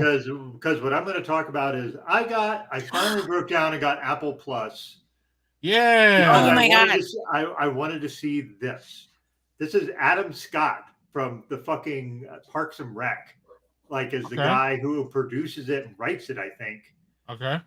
And it's just basically I haven't started yet. I'm going to start it probably tomorrow. But basically, it's like the severance bit is that when you do something with an implant in your brain where it separates your work day and your personal life. So like you go in to work and you know nothing about your personal life. And when you leave, it shuts off your work life. Oh my God. So you're just, and I'm just like, that sounds like such a fascinating concept. I've been wanting to watch this. And inevitably, it's probably going to lead to Ted Lasso, which we've had multiple people say is fucking great. So, yeah. Okay, let me quickly just say, so on the latest episode of Smartless, the podcast that I had been telling you guys about, they interviewed Ben Stiller because Ben Stiller directs Severance, and they were talking about it. Okay. I don't know if he directs the whole thing, but I guess he's like one of the directors. He might be a producer too, and they were talking about it, so I was like, all right, I got to watch this show. But Apple TV. Wait, Greg, do you have Apple TV? No, but Doug and I have been talking about getting it because of a couple of things that are on it. Yeah, I'm back Ted to you, Lasso, yes, and the morning show. Holy shit! I've heard mixed reviews in that. What? And Steve Carell is a very hit or miss guy with me. Oh my god! Oh my god! Yeah, but here's the problem. I detest, I mean detest in a way that I can't explain, The Office. I really dislike that show on a visceral level. Steve Carell is the guy that is the head of that show, and right. Like this is not. It's not a comedy. Right. It's a drama, and it's like oh my god. So wait, hold on, Mario. Hold on. So yeah, it's a drama, and tell us a little bit about it because you're passionate about it. So yeah, don't let Doug pee on your lantern. Basically, it's a drama. It's called The Morning Show, and it's you follow like a Today Show. Yep. And Steve Carell is like the guest. They're the star host of this morning show, and he gets accused of sexual misconduct, and that starts this series. The whole story, the whole aftermath. Okay. Jennifer Aniston and Reese Witherspoon. Wow. Amazing. They're both the female cast. lead. Okay. Stellar cast and okay, this is so funny. So we started the second season, and the second season starts on like New Year's of 2019. And we finished like this episode, and I started crying, and Brian's like, "What's wrong?" And I'm like, this is New Year's of 2019. I'm like, these people have no idea what's about to happen to them because it's set, like they deal with COVID in the second season. I'm like, and I was just like crying, like they don't know what's about to happen. Right. And then I was like, holy shit. I wasn't prepared that I was going to get that emotional. Right. Oh, and before we get to what we're listening to, Doug, did you do your third beer? No, I'm waiting because here's the thing. I got this one specifically because I was hoping Zach would watch a show. Okay, great. Well, I want to get back to Mari real quick and Apple TV. Yeah. So Mari, when Doug said this is on Apple TV, it seemed like you had a reaction to it. Was that a good reaction, bad reaction, or what do you think about Apple TV in general? Or is there? I mean, Apple. Well, here's the thing: is so. A lot of the time during lockdown, like during COVID, like you got free Apple Plus. Like you signed up to pay for it, and they wouldn't charge you. It was free for like a year. Man. Yeah. So, but it's only like $5, $6. It's only $5, yeah. And then the lady at the house wants to see that Samuel L. Jackson joint. Any of y'all see that one? Which? He gets dementia. Oh yeah, it looks good. I haven't seen it. Yeah. He gets dementia, and I guess the story goes from there, Doug. I guess it's a story about dementia or Alzheimer's or something like that. It's so cheap, and they don't have that much content. They're not like Netflix. Right, but So it's what like they have is good shit. You can have it for like a few months and probably bang out a ton of shows and be done. Right, and that's what we're talking about because the lady wants to see that. What are you and then talking about it for? Yeah, just click. You're right. And it's only $5 a month compared to some other ones, which are. Oh, I got it, but like it's because we have like every other one too, so we're like, Mari, we're like, yeah, we're gonna cut the cord and save some money. Meanwhile, we are definitely not saving any damn money. So then the other thing I want to mention before we move on from Apple TV is the movie of the year last year, which is about sign language, right? Oh my god! Did you see that one, Mari? I didn't see it, but every preview, I would get teary-eyed. It was just because I feel like I have to prepare myself for an emotional journey. Is that true, Doug? Well, I haven't seen it yet, and the reason is Mari, I've been kind of holding on because as a partially deaf person, that movie's going to punch me in the face, and I know it, and I have to be ready. There's also another one on Hulu that I want to watch that I just got to, and it's called I think it's called The Sound of Metal, where a drummer starts losing his hearing, and that shit, I like I said, I know what losing your hearing is like. Feels like right. So it's gonna be emotional. It's gonna be one of those days where it's like a fucking rainy day, and I got nothing going on, and then I can get in a headspace for it. But I'm with you, Mark. Rainy day, like something where it's just kind of a little dreary. There's not a lot of shit I can do outside because that's what I tend to do now that it's, and I have to be. Yeah, in the damn hot tub, but go on. Yeah, I'm not watching it in a hot tub. I don't have a fucking TV out there, jackass. Not yet. Right, not yet. Whoa. Zach just mentioned a movie that I was wanting to see, but I was terrified to go see it in a theater because I was afraid to go in. Yes, Everything, Everywhere, All at Once, and it's. Is this Apple TV? No, that's not come out yet. That was in a movie. It's a movie. Oh, yeah, and it's the lady who is in Crouching Tiger, Hidden Dragon, and I can't for the life of me remember her name.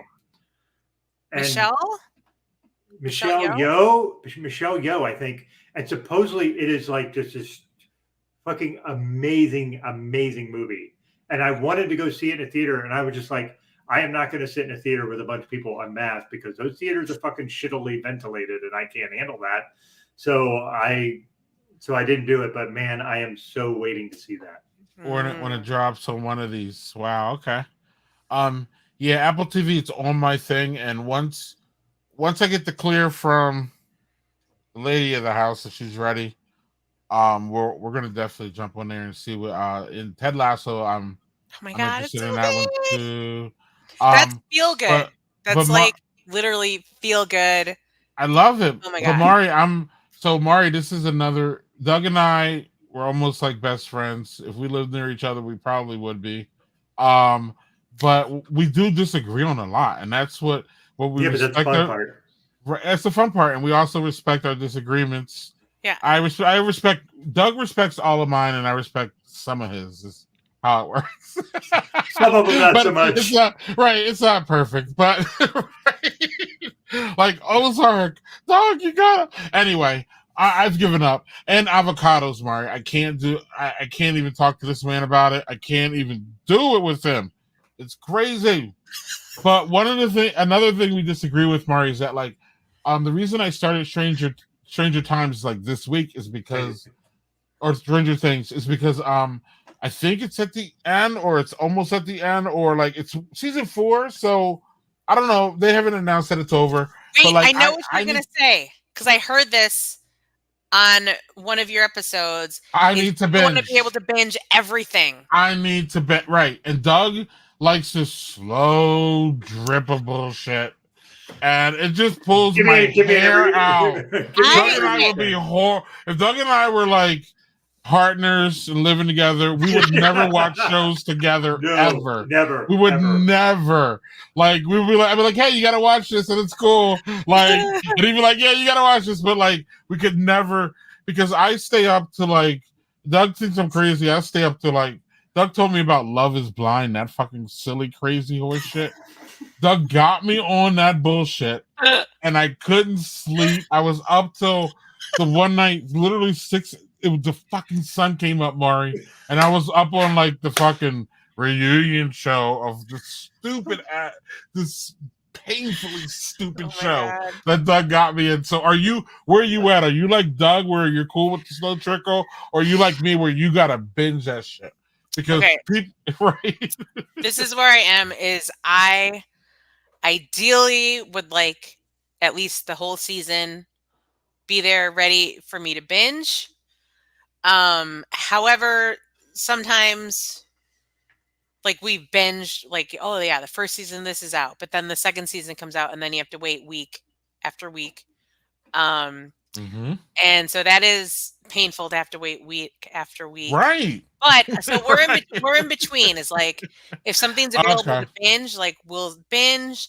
Otherwise, like we were ready like once a week we can catch up on this show.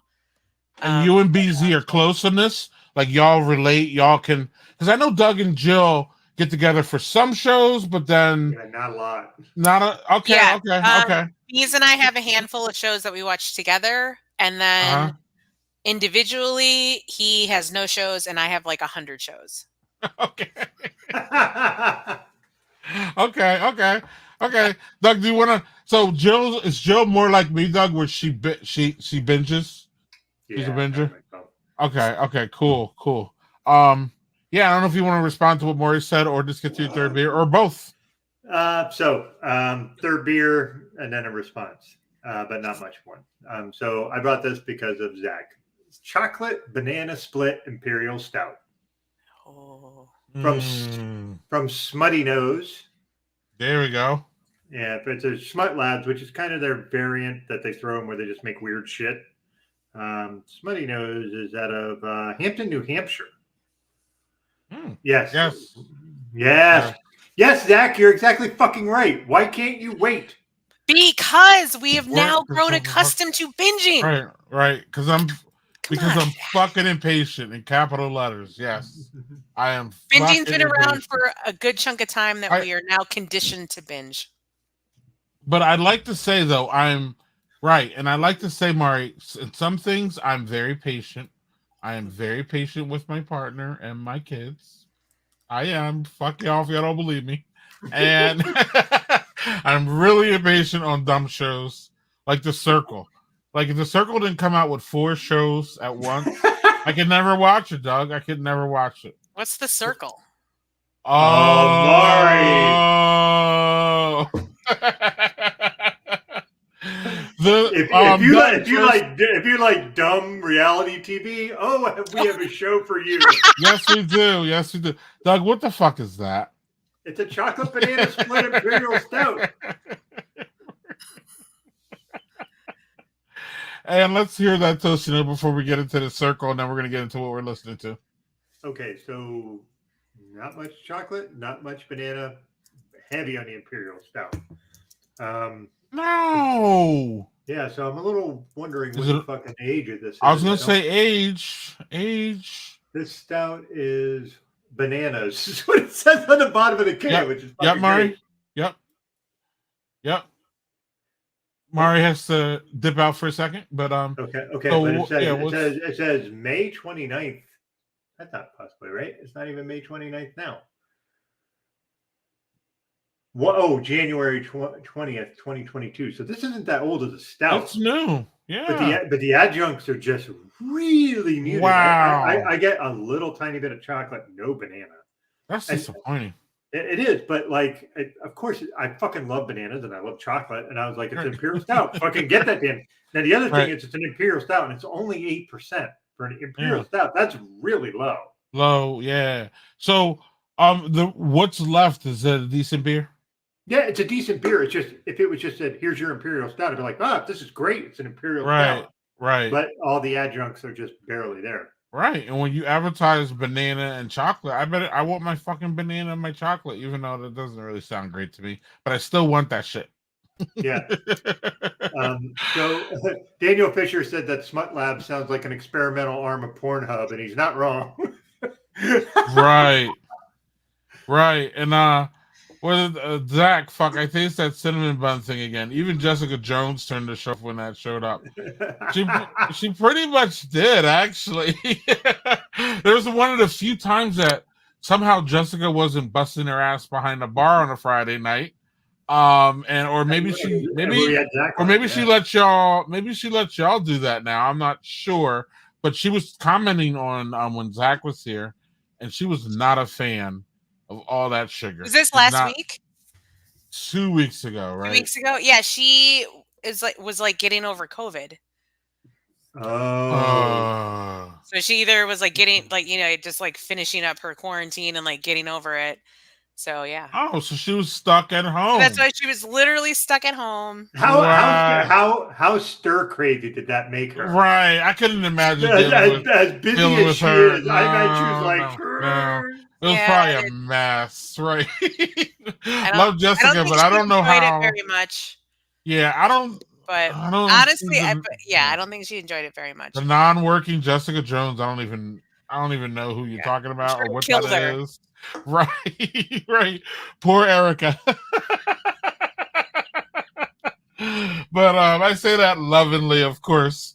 But yeah, so Doug's wasn't great, but yeah, can we blame COVID and not me for driving her away? Sure. Yeah, sure. Why not?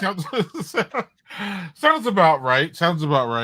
I will just say though that beer does not sound like a Mari beer. Oh, the chocolate banana. It's not a Greg beer either. No, it's a Doug beer though. As I said, see, I will get things that have 50,000 ingredients just because I want to see how the fuck they make that work. Most of the time, honestly, it doesn't work. Sometimes you get them where you're like, oh, like that barley wine I had earlier. I didn't expect that thing to taste, and that was great. Yeah. This has all the adjuncts just kind of fucking went away. It's just an Imperial Stout. There's no banana flavor, very little chocolate. Now, if you just told me it was an Imperial Stout, I'm like, all right, cool. That's good. That's a good Imperial Stout. But So, Doug, so what you're saying is you would show up to the train wreck if it was scheduled. Yeah, just for the observations. Why not? Right. This guy, I wanted to show him last week, Doug. This guy gives a different definition of whitewashing.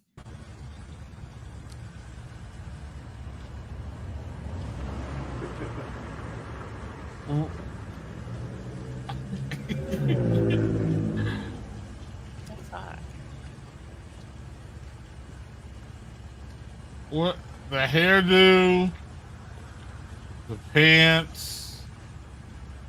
What are Portland, Oregon, y'all. I don't get it. What is he doing? He's painting. I know, but why? I think because that bucket fell and all the paint ran out, so he was like, "Fuck it, I'm just gonna paint the sidewalk. Why not? It's there. I can't do shit about it." It's making lemonade out of lemons. I don't know what to say, y'all. I don't know what to say.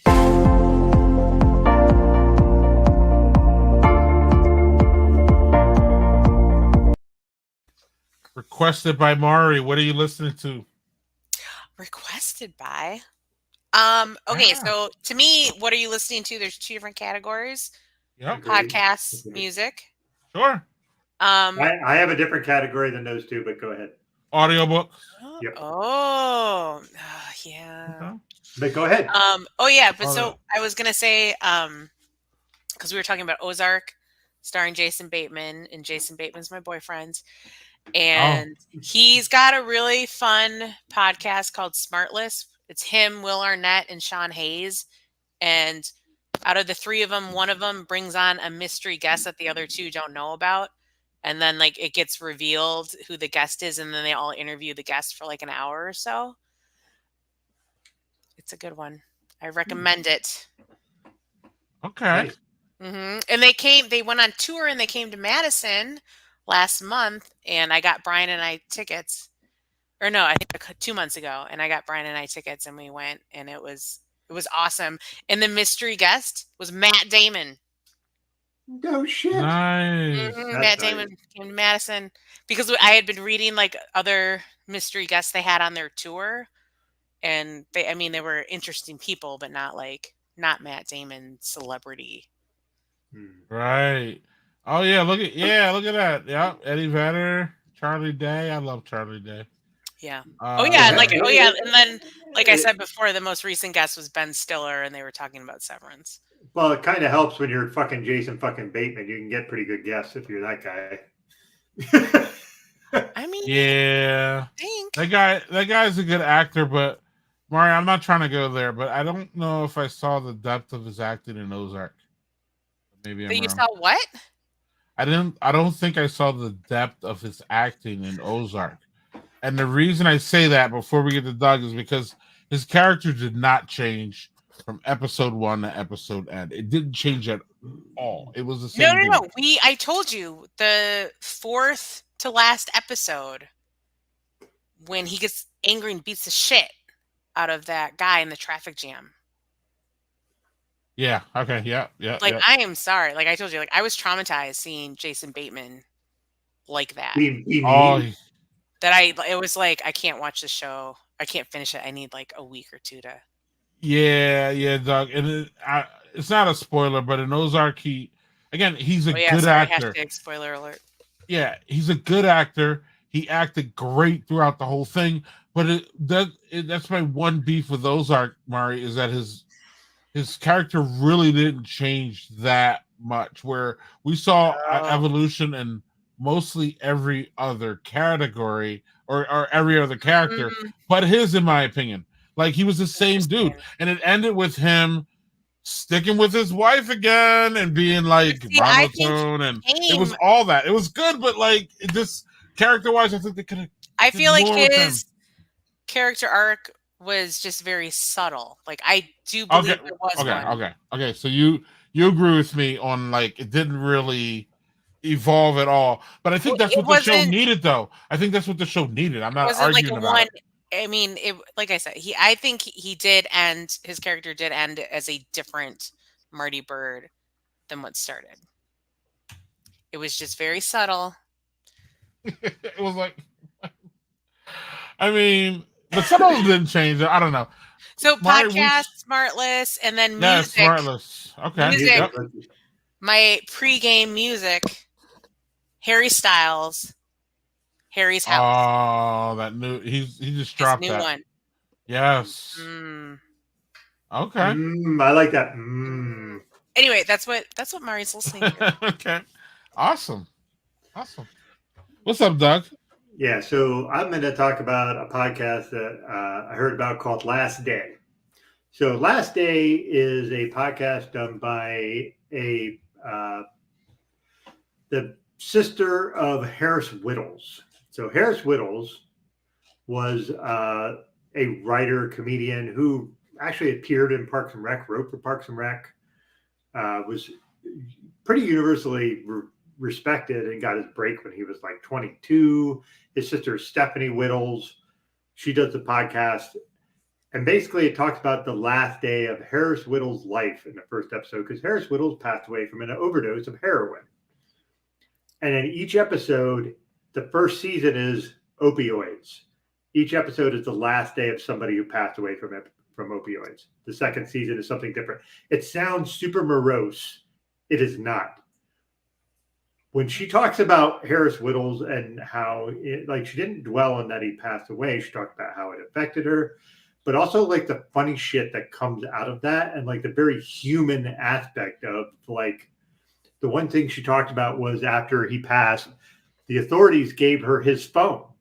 Now, she had his phone. She hadn't thought about it for a few months because when he passed away, she had a kid that was like a couple months old. So she's in the middle of having like this baby that she's got to take care of, and her brother passed away. And finally she remembers, oh, I have his phone. So she plugs the phone in, and a million pictures of his dong come onto her computer. But like, that's real shit. That's shit you don't think about as someone who is young and everybody sends nudes to people that they're with. Like I send nudes to my wife, vice versa. But like that's not something you think of. Like, but just the idea of how do you come out of that the last day? There's also one about I think the third season about gun violence. Like it sounds very heavy, and it can be. There's parts of it that are really heavy, but it's really, really, really, really well done. And Harris Whittle's sister is really funny too.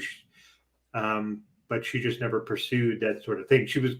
Her mom was going to do the podcast. Her mom just decided not to, and she said she could do it. And yeah, so yeah, I get that sounds super heavy, but you have to just take it with what it is intended for. And it looks like you can get it mostly everywhere you can get a podcast. So yep, any place you can find a podcast, that's where it is. Cool. And I'm not exactly here yet, but I am going to start really soon. This one, Who Was Prince? By Torre. Nice. Yes. And it's a 6-episode one, only 30 minutes. So it fits into my short ass attention span, Mari. And it also fits into my binging. Like Mari, when I binge, I kind of want to have I almost want to have an endpoint that I can point to quick. Like, oh, this will be a quick one. You know what I mean? Sometimes, again, like it takes me a little bit longer to get into like Peaky Blinders or Ozark, knowing that it's like 5 or 6, 5 or 6 seasons, and they're hour long. I'm like, damn, that's Doug. Like, I'm like, you better like show me the shit in the first 20 minutes of the first show. Or I could be out. Ask Doug. I do this all the time where I'll start one and be like 20 minutes in. This ain't it. I'm out. And I could probably be missing the best series ever just because my attention span is so like you have to grab me and hold me there, Mari, and then I am there until the sun literally comes up. Literally. But then sometimes it's like I am out in 2 seconds. So like sometimes when I know it's only like 30 minutes. And so, podcasts are interesting though, because sometimes, and audiobooks, right, Doug? Because sometimes they're like Ozark is a really good example. Ozark's kind of good example, meaning Ozark is a show, Mari, in my opinion, that you really have to pay attention to almost every word that is said because you can miss. And a lot of those conversations between Wendy and Marty go so fast. They just argue, and then Marty runs out the door, usually what happens. And then you can't figure out what's going on. Sometimes podcasts are like that too, meaning you have to like focus in on them to hear everything that's going on. It's not like you can be like vacuuming and doing dishes. Now, some podcasts you can, but some you can't. So it's kind of tough. Yeah, no one should watch anything with me because I'm just a fucking mess. I have suggested it multiple times, and I'm really surprised you have not started watching Love, Death, and Robots because it is perfect. It is perfect for small attention spans. And I don't mean that in a dick way. I mean the longest episode ever in 3 seasons that show is 20 minutes. Oh my god! Yeah, Love Death show or Love, Death, and Robots. Yes, it's on Netflix. It is. It's bring that up amazing. if you can. Yes, bring it up, and now I can. Yeah. Hold on, we can show more. Right, it's a short attention. Yeah. What Doug doesn't, or sometimes Doug tells me what I missed, and that's cool. I'm gonna tell something that Doug missed. I listen to everything Doug says about movies. I do.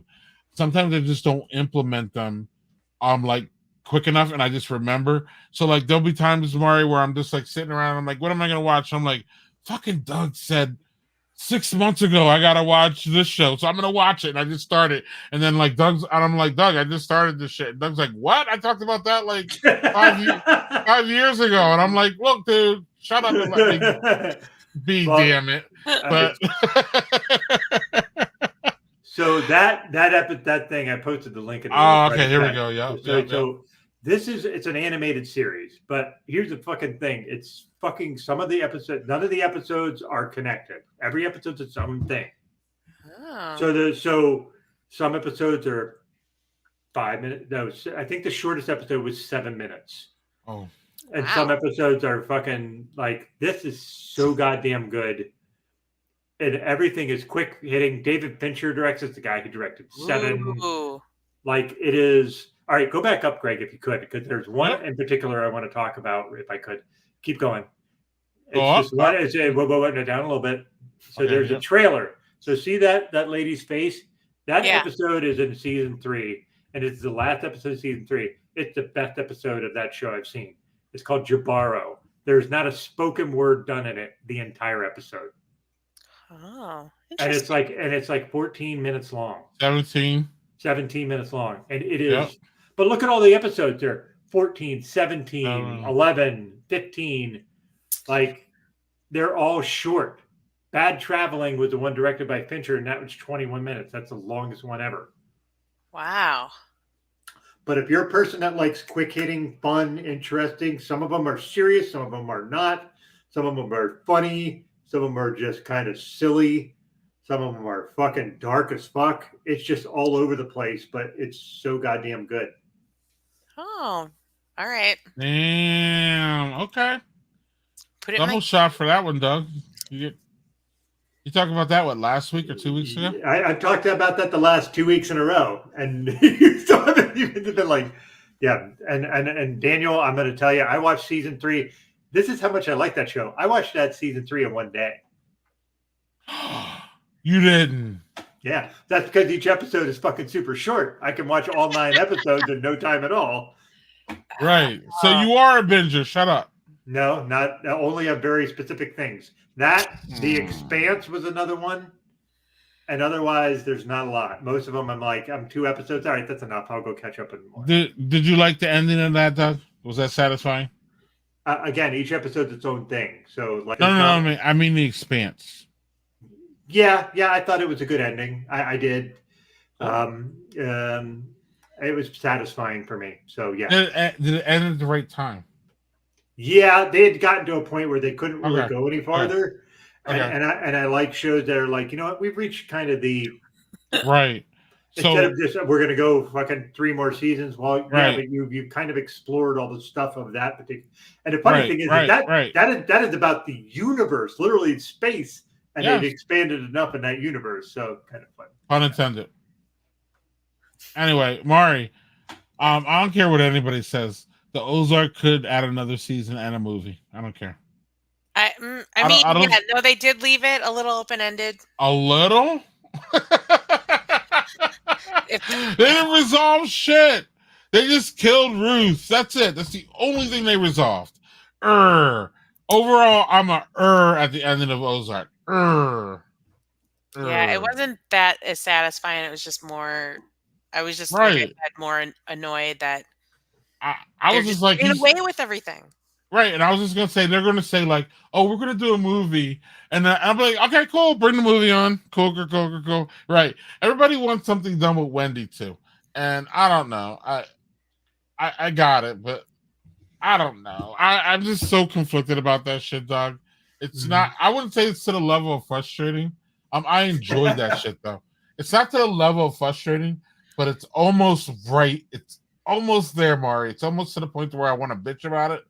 But overall, it was so brilliant that I just need to shut up and be fine with it. Is where is how I've met peace with that one. But you don't always meet peace with these shows. Sometimes they just leave them open ended. Marty, did you ever see Breaking Bad? Yes. So to me, that shit ended perfectly. And to me, it wrapped everything up nicely, or as nicely as a story can, wrap. It was pretty nice. And then I don't know. I've never seen Better Call Saul. Have you? What? Yes. No? Yes. Right, but I was waiting. I was waiting to binge all that. You're waiting to binge it all. I mean, you can binge what, like the first 3 seasons? 6 now, right? Isn't it 6 or something? I think it's on the final season now, and so that was one of the things. Is like I could binge, but then it's like, oh, and now I'm at the point where I have to like wait week after Right. week. So sometimes I'll just wait a bunch of weeks so then I can binge like 3 or 4 Right. episodes. But Mario, you're telling me it's worth my time because this is one my that I God. watched. Okay, Yes. I watched it for 20 minutes and I was like, I don't even know if I can do it. No. You need to watch it.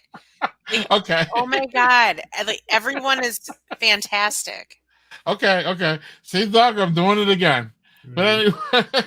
Yeah, and you're at the last season of that show because Bob Odenkirk had a fucking heart attack while he was filming it.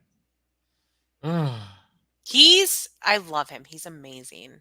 He's great in Breaking Bad. He's great. He's irreplaceable. So great.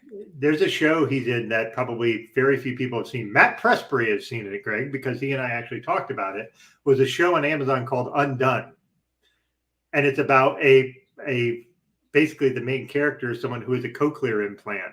And Bob Odenkirk is part of it, but it's like a trippy animated thing. But the guy that's animated as Bob Odenkirk looks exactly like Bob Odenkirk.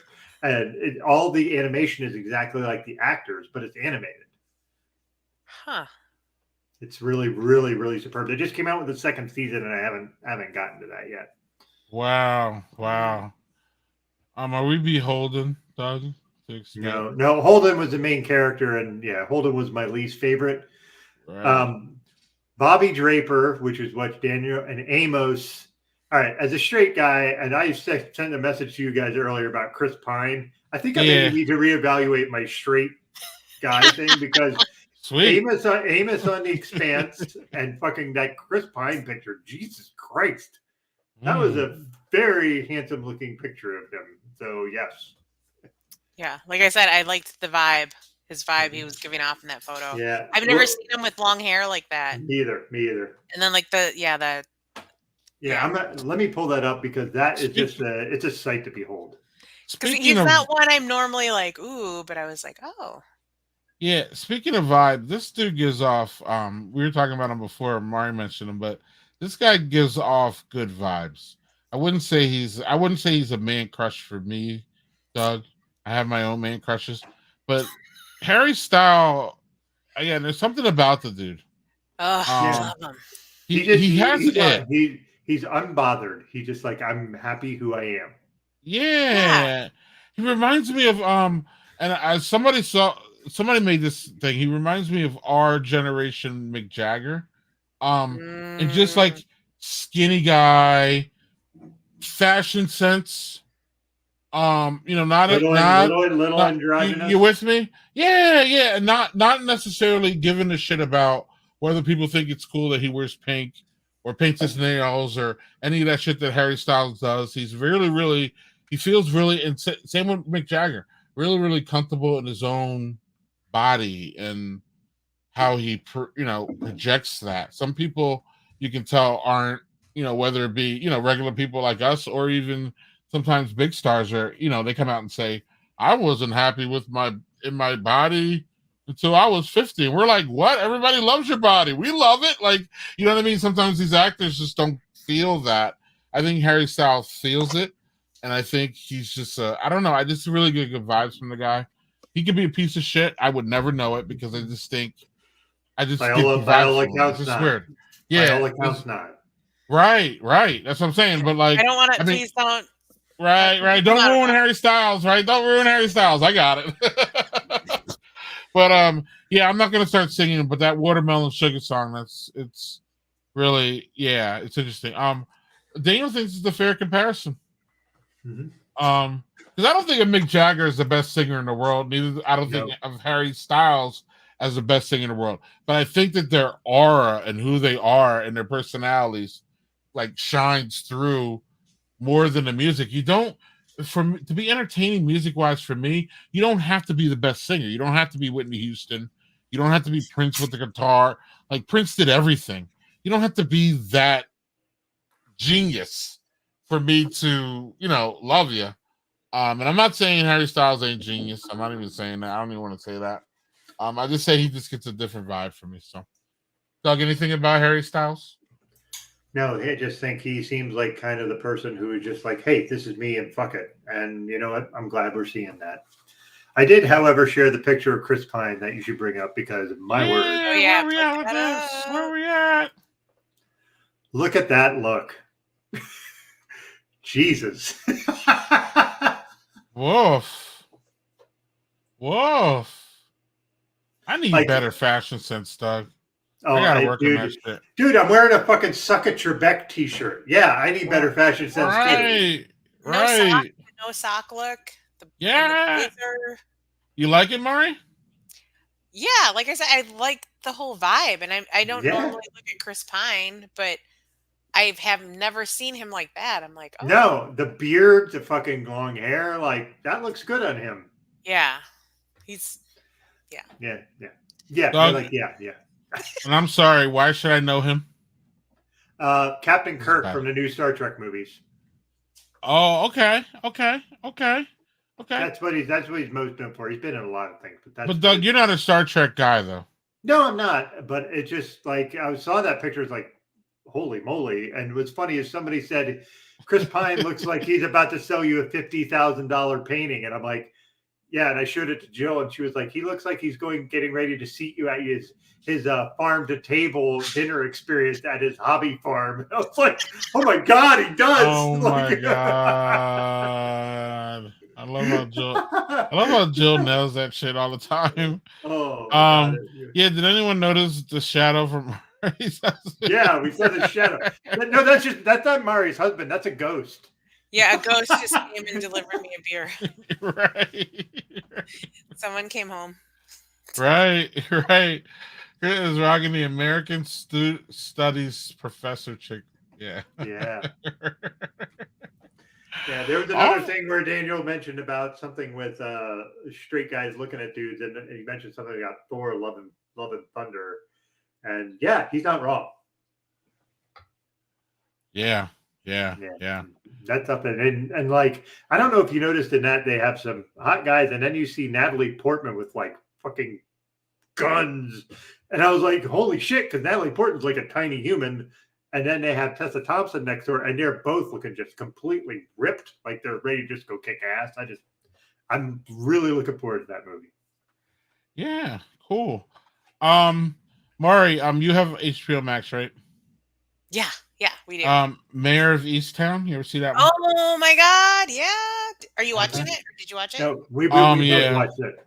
Yeah, I watched that instead of the Super Bowl. Yep, and I watched it instead of the Super Bowl, literally. Yeah, minus the halftime show. I watched the halftime show, but around the halftime show, I was watching Mayor of Easttown because Doug got me into it. But it took me a little bit to get it. Not a little bit, but it took me a little bit to get to my queue. But I was watching over the Super Bowl and literally during the Super Bowl because I didn't want to watch that shit.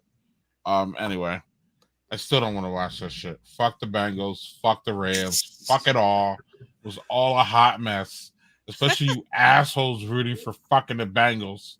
Ugh. I don't give a shit about their. I don't give a fuck, Doug, because again, in my opinion, if that was the Browns, none of y'all people would be rooting for the Browns. But everybody wants to root for the fucking Bengals. So it's cool. Like, whatever. I was so done with the whole thing. But the halftime show, Mari, was hot. You know, I'm trying to remember like who even played. Snoop and Dre and Eminem and Mary J. Blige and 50 Cent Upside Down and what else? There's something. Was it Kendrick Lamar in that too? That's right. Who? I think Kendrick Lamar popped up. Kendrick Lamar, who recently dropped a pretty interesting and a crazy album. Yeah, but he was in that shit too, and then Eminem kneeled and wasn't supposed to, and Snoop was smoking, wasn't supposed to. But why the fuck do you book Snoop and you don't think he's gonna smoke? Yeah. Stop. Hello. Stop. Right. Like we all know you knew. He was in California too. Right. Stop though. They're like, we didn't know he was gonna smoke. Like, bitches, you knew. Stop. You knew. We all knew. Everybody right. knows. People were outraged that Snoop Dogg, of all people, was smoking at the Super Bowl. It's like, come on, stop. Anyway, Doug, I think it's time we wrap soon, buddy. Time flies when you're having fun with friends. And it was just awesome having you, Mari, again. Something happened. We had Mari scheduled late in the fall, and something happened. I think you had a conflict come up. So it took us a little while to get you rebooked. But it was funny because in the meantime, you were jobless then, actually, when we booked you.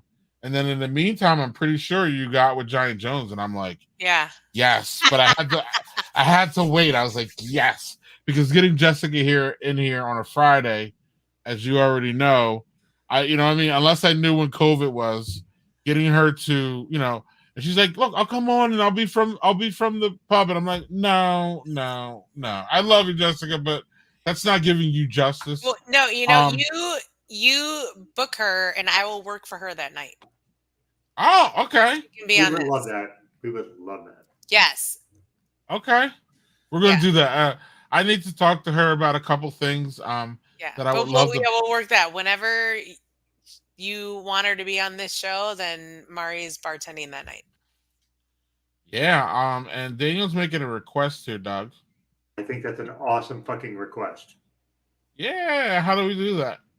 We know how we do it. We'll figure it out. We know. But no, but yeah, and that's why Jessica's never been on, because Fridays obviously are. They're on the table. Yeah. They're on the table now. Okay, right. Because again, I want her to be on this. I wanted to. She'd be. Oh my goodness, too much fun. And she's too much personality, too many brains, man. She's intimidating, but it's awesome. I just feel smart. She's one of those people, Mari, that like, and you probably can relate. Like, you know, there are plenty of people like the beginning of our stream here, Doug, that if you're around, you feel dumber that you spent your time around them. When you're around Jessica Jones, you literally leave the conversation feeling smarter. Like, and she can talk the whole time, and you don't have to say a word, and you just walk out like, damn, I feel smarter. I maybe not, but or damn, sometimes I'm like, I wish I had a tape recorder and I had been recording that. Right. Then when I want to relay that information again, I'm like, oh, I don't remember. Right. Or I just want to remember, you know, she's so articulate about beer and just explaining it, and so knowledgeable. And again, it's fun. It's not lectury. It's not, you know, it's presented in such a wonderful way that you're just like, damn. Like, and I can rarely get in and out of there in like a half an hour, because I'm just like, I get in there and there's always a curveball. There's always something else going on. And I'm like, damn, you got to tell me about that now. She's like, you know what's going on now with this IPA of mine? And I'm like, no, let's hear about it. And it's like, boom. A half an hour later, Michelle's in the car like, dude, come on. I'm very excited that you're going to have her on the show. We're going to work on this for sure. But Mari, do you want to talk about the beers that you presented to us and that you were drinking tonight? Yeah. Give us a review. Obviously they were delicious. Okay. That's perfect. Do you still have them around you? Which were they? You had a Giant Jones one, right? You had the yeah, I had English the IPA, and then I had the Czech style Pilsner from Potosi. Oh, Potosi. Okay, yeah. And then that weird shadow that you saw brought me a fuck COVID from Ale Asylum. They're still making that. Yeah. That's a good beer. That's a fun one. But it was because they did two of them, and it was the hazy, right? Yeah, which is the second one I thought. I'm not usually a fan of the hazies, but I like this one. Cheers to that. Cheers to that. And we're still waiting for fuck COVID. And fuck COVID. And we're still waiting for that sale, Doug. They're supposed to be sold, but there's a whole bunch of things going on. Doug, I wanted to show you that this Black is Beautiful was brewed last year, 6/8/21. Look at that. 8.1, and it held up. I can't tell you how good this beer is. Well, I can and I should, right? But yeah, you should. That's part of our job here. Right. But I can't tell you how good this beer is, considering the age of it. And that banana, blueberry, black bullshit that you had earlier today. I know it wasn't blueberry. I'm just picking that up. Banana split. Like, it didn't sound like it aged well, even for a couple months. Yeah, this one stood up a year at this point. Stood up a year. Actually, yeah, Doug. They said a heel turn. Seriously though, I was saving this to send to Doug. No bullshit. But I knew it was on the table for me to drink it now. Yeah. Because there's a new batch. batch, Right. we release it on June 17th. I will which send you is multiple 17th. beers in exchange for one of those, for the record. Okay. Right. We'll get you some in the new batch. And then there's something. What else is on the horizon before we let you go? And I don't have a thank you. I don't have an outro tonight because my thing busted today, Doug. Anyway, yeah, little production shit. But Mari, what's going on? So the English IPA is out, but what's coming in there? I saw y'all were labeling something today, or was it? Recently, yeah. or? So the 4th anniversary party is a week from tomorrow, and we're releasing the Extra Blonde. Extra Blonde. Ale. Extra Blonde, nice. Which is, yeah, I mean, we didn't label it a summer barley wine, but summer barley. Oh, that sounds. Wow. We're calling it Extra Blonde. What's the ABV? You know? 10.9. Oh. God damn you! Now I'm gonna be like, now I need that too, and I can't get it. But like again, for those who don't know, oh, look at that, dog. But like for those who don't know, just again, the biggest appeal about Giant Jones is that all their beers are above a certain. I don't know if Jessica has a line. 7% or higher. 7% or higher. Big and beers for everyone. Yes, but they're all so fucking drinkable. Half of them feel like session goddamn beers. Like, I can't say about the barley wines. I've had one of them, maybe not two. I don't know if they're as drinkable as the rest, but I mean, again, this one's 8.1. I mean, it didn't drink that way. They're so approachable and drinkable. And just for those who are around here, before we let Mari go, who are around here, meaning Madison, you can go to their pub. You can get 1 ounce pours, Mari. Well, now we do either. You can do tasters of 2.5 ounce or 4 ounce. 2.5. Okay. Or you can get like an 8 ounce or a 10 ounce pour. Okay. Right. The appeal for me, Doug. Right way to do it. Right. The appeal for me, Doug, is 2.5 ounce beers. You get the small little tasters. You bullshit with Mari and Jessica for like 20 minutes, and then you take home 2 bottles, and literally that's like $15 or some shit.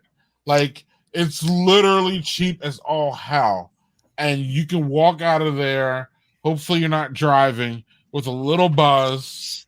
You can definitely go around the corner to the Old Sugar Distillery and then slam a couple of gins and bourbons, or you could go the other way and go up the street and then go have a bunch of IPAs and lagers over at Working Draft.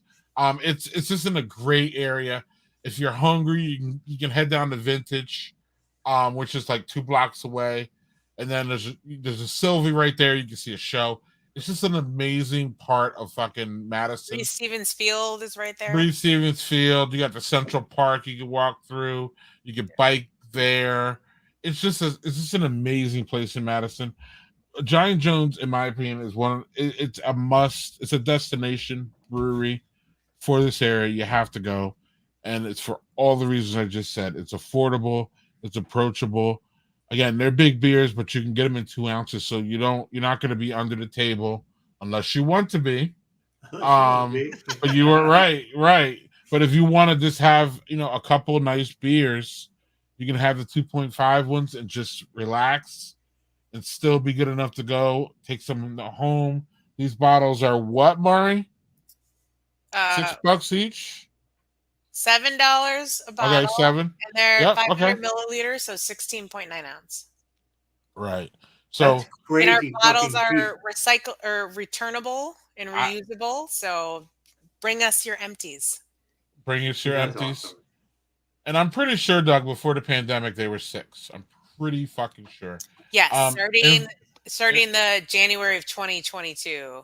Right. Okay. Yeah. They raised their prices. Well, inflation's hit everybody. We're not even. Inflation's hit everybody for many reasons. The bottles cost more, barley costs more, and then again, Jessica is really, in my opinion, compared to a lot of other brewers, she's picky about her ingredients, and that's because she's specific about how she wants her beer to taste, and she values quality. but at the same time, she values approachability and keeping it to a price point that people can afford. Again, I can't say enough about Giant Jones. Clearly, I think I talked more about it than the lady who fucking works there, Doug. So like, so I can't say enough. If I could ship all y'all Giant Big Jones, I would so fucking do it. Maybe you can get with Mari. I'm not saying anything, just saying. If you're nice and slide in her DMs in the right way, I think we can. I don't know. We'll see. Anyway, Doug, do you have any? Do you want to do a quick review? Mari, we're going to keep you on to the end because I don't have a close unless you need to run. But Doug wants to. Let's make fun of Doug while he goes through his last beers. So the banana split, as I mentioned, chocolate and banana weren't very present. Banana not at all, chocolate very little. It was just an Imperial Stout, it'd be fine, but that's not how it's marketed. Okay. So this, I'm going to say, was actually kind of hard, but the NA Gosa was fucking good. This is really, really good. If you want something light, drinkable, no ABV, if you want to just be out mowing the grass, you want to be out in your yard, you want to sit, whatever, you can get this delivered to your fucking house. And it tastes like a beer. It tastes like a beer. It's like, hey, man, I'm having a beer, but like, it's so good. It's really good. But I have to say, this totally surprised me. This Golden Stag from Commonwealth, this English style barley wine with orange zest, star anise, and Madagascar vanilla beans. Didn't get any of the star anise. All the other things were beautifully mixed. Really worked well with the barley wine. This was really phenomenal. Now, it's a barley wine, and for me, barley wines are like a one and done thing. I don't do more than one because one is like enough. Because they're fairly sweet and they're pretty, but they're good. It's just like one's enough. But man, I would love to have a stockpile of these. These are so good. Oh. Yeah, Doug, are you? I'm sorry. Were you gonna say something? No, I was going to ask you what you had, Greg, but you went ahead and asked me a question first. Yeah, no, I was going to say, are you still cellaring through the pandemic? You were a cellar guy. Are you still doing that? Or are you? I have a fuck ton of stuff. I have a fuck ton of my cellar fridge that I just, for some reason, keep forgetting to grab stuff from. I started off with Identity Tequila, and I might end the night with Identity Tequila. Nice. This is really, really nice. I don't know. Actually, the more I think about it, I might put some in a flask and visit Giant Jones. One of these days. But that's why you can share it with them and pour a little. Right, exactly. Right. Just because of the rainbow angle, and it's just a really nice tequila. This is their extra añejo. I love the bottle. I'm just a fan of the marketing. I don't know if you saw the marketing, Mari, before we brought you on. But they have like a blue and a red one. It was just really, really cool. I did. I love it. I was like, I love tequila. What I love about tequila too is the bottles. They really try to be exotic and big and crazy. So that was good. And then we spoke about this one, which is obviously a class. I would say a classic. It's the double stout though. I actually thought it was the Grand Porter, but no, this is a double stout. The Grand Porter has a different profile. It's a little bit, it's a porter, so it's a little bit thinner, and I think lighter on the boldness. But this is, I don't know, Mari can speak to it probably better than me. But yeah, this is and they're brewing it. It should be back, or it should be back June 17th. Mari says yes, at the Giant Jones, and these go fast. I don't know if were you around for the last one, Mari, but these go fast. Nice. It's good. Yeah. So, almost as fast as that bird nail, and that shit goes like. That bird nail is fucking delicious. Well, the bird nail deserves all the hype that it gets. So, Doug, next week we have, it's grilling time, Doug. Oh, we have Darren Carter. Mari, if you've not met Darren Carter or listened to him, holy shit, you'll love that guy. He's fucking great. Yeah, he has his own barbecue cart now. He's a barbecue guy, ribs. I don't even really want to talk about it. Pulled pork, Macaroni because I'll and get hungry. cheese. I'll get hungry, and also, Doug, I can't be eating that shit like I used to, like 2 and 3 Me plates. either, man. Me You know, either. that's why I'm talking to you. Right. You of all people can.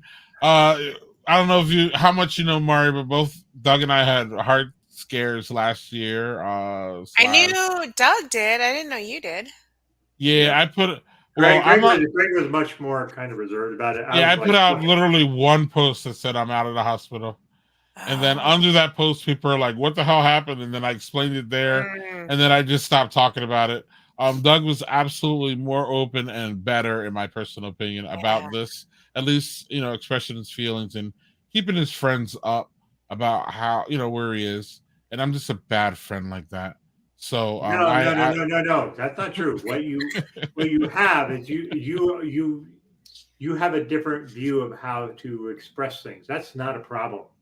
Sure. You can share what's personal to you in any way you choose to. Yep. Like I just thought that as a guy who's 50, like, hey, this is a problem. I ate like a fucking feral pig for fucking 50 years and drank like crazy, and now it's like I'm starting the show with an NA beer. Like I would have never done that before.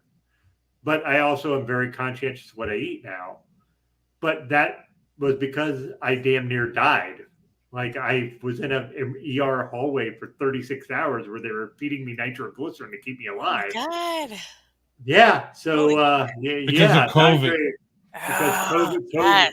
Because our cardiology lab where I went was filled with COVID folks. Cool. Oh my God. And then they wouldn't let his wife visit him. It was a mess. It was a complete fucking mess. Yeah, and let me tell you, somehow Doug made it through that. Imagine, Mari, if your husband had an issue in a hospital and they wouldn't let you be there with him. I know, I can't. And it's that's right. That is what my wife had to go through. And I honestly, as bad as it was for me, I feel like it was worse for her. Yeah. As dumb as that sounds, like I'm in the middle of a fucking heart episode where they went in and said, hey, 3 of your arteries are 80% clogged. And we have to fucking put plastic tubes in that.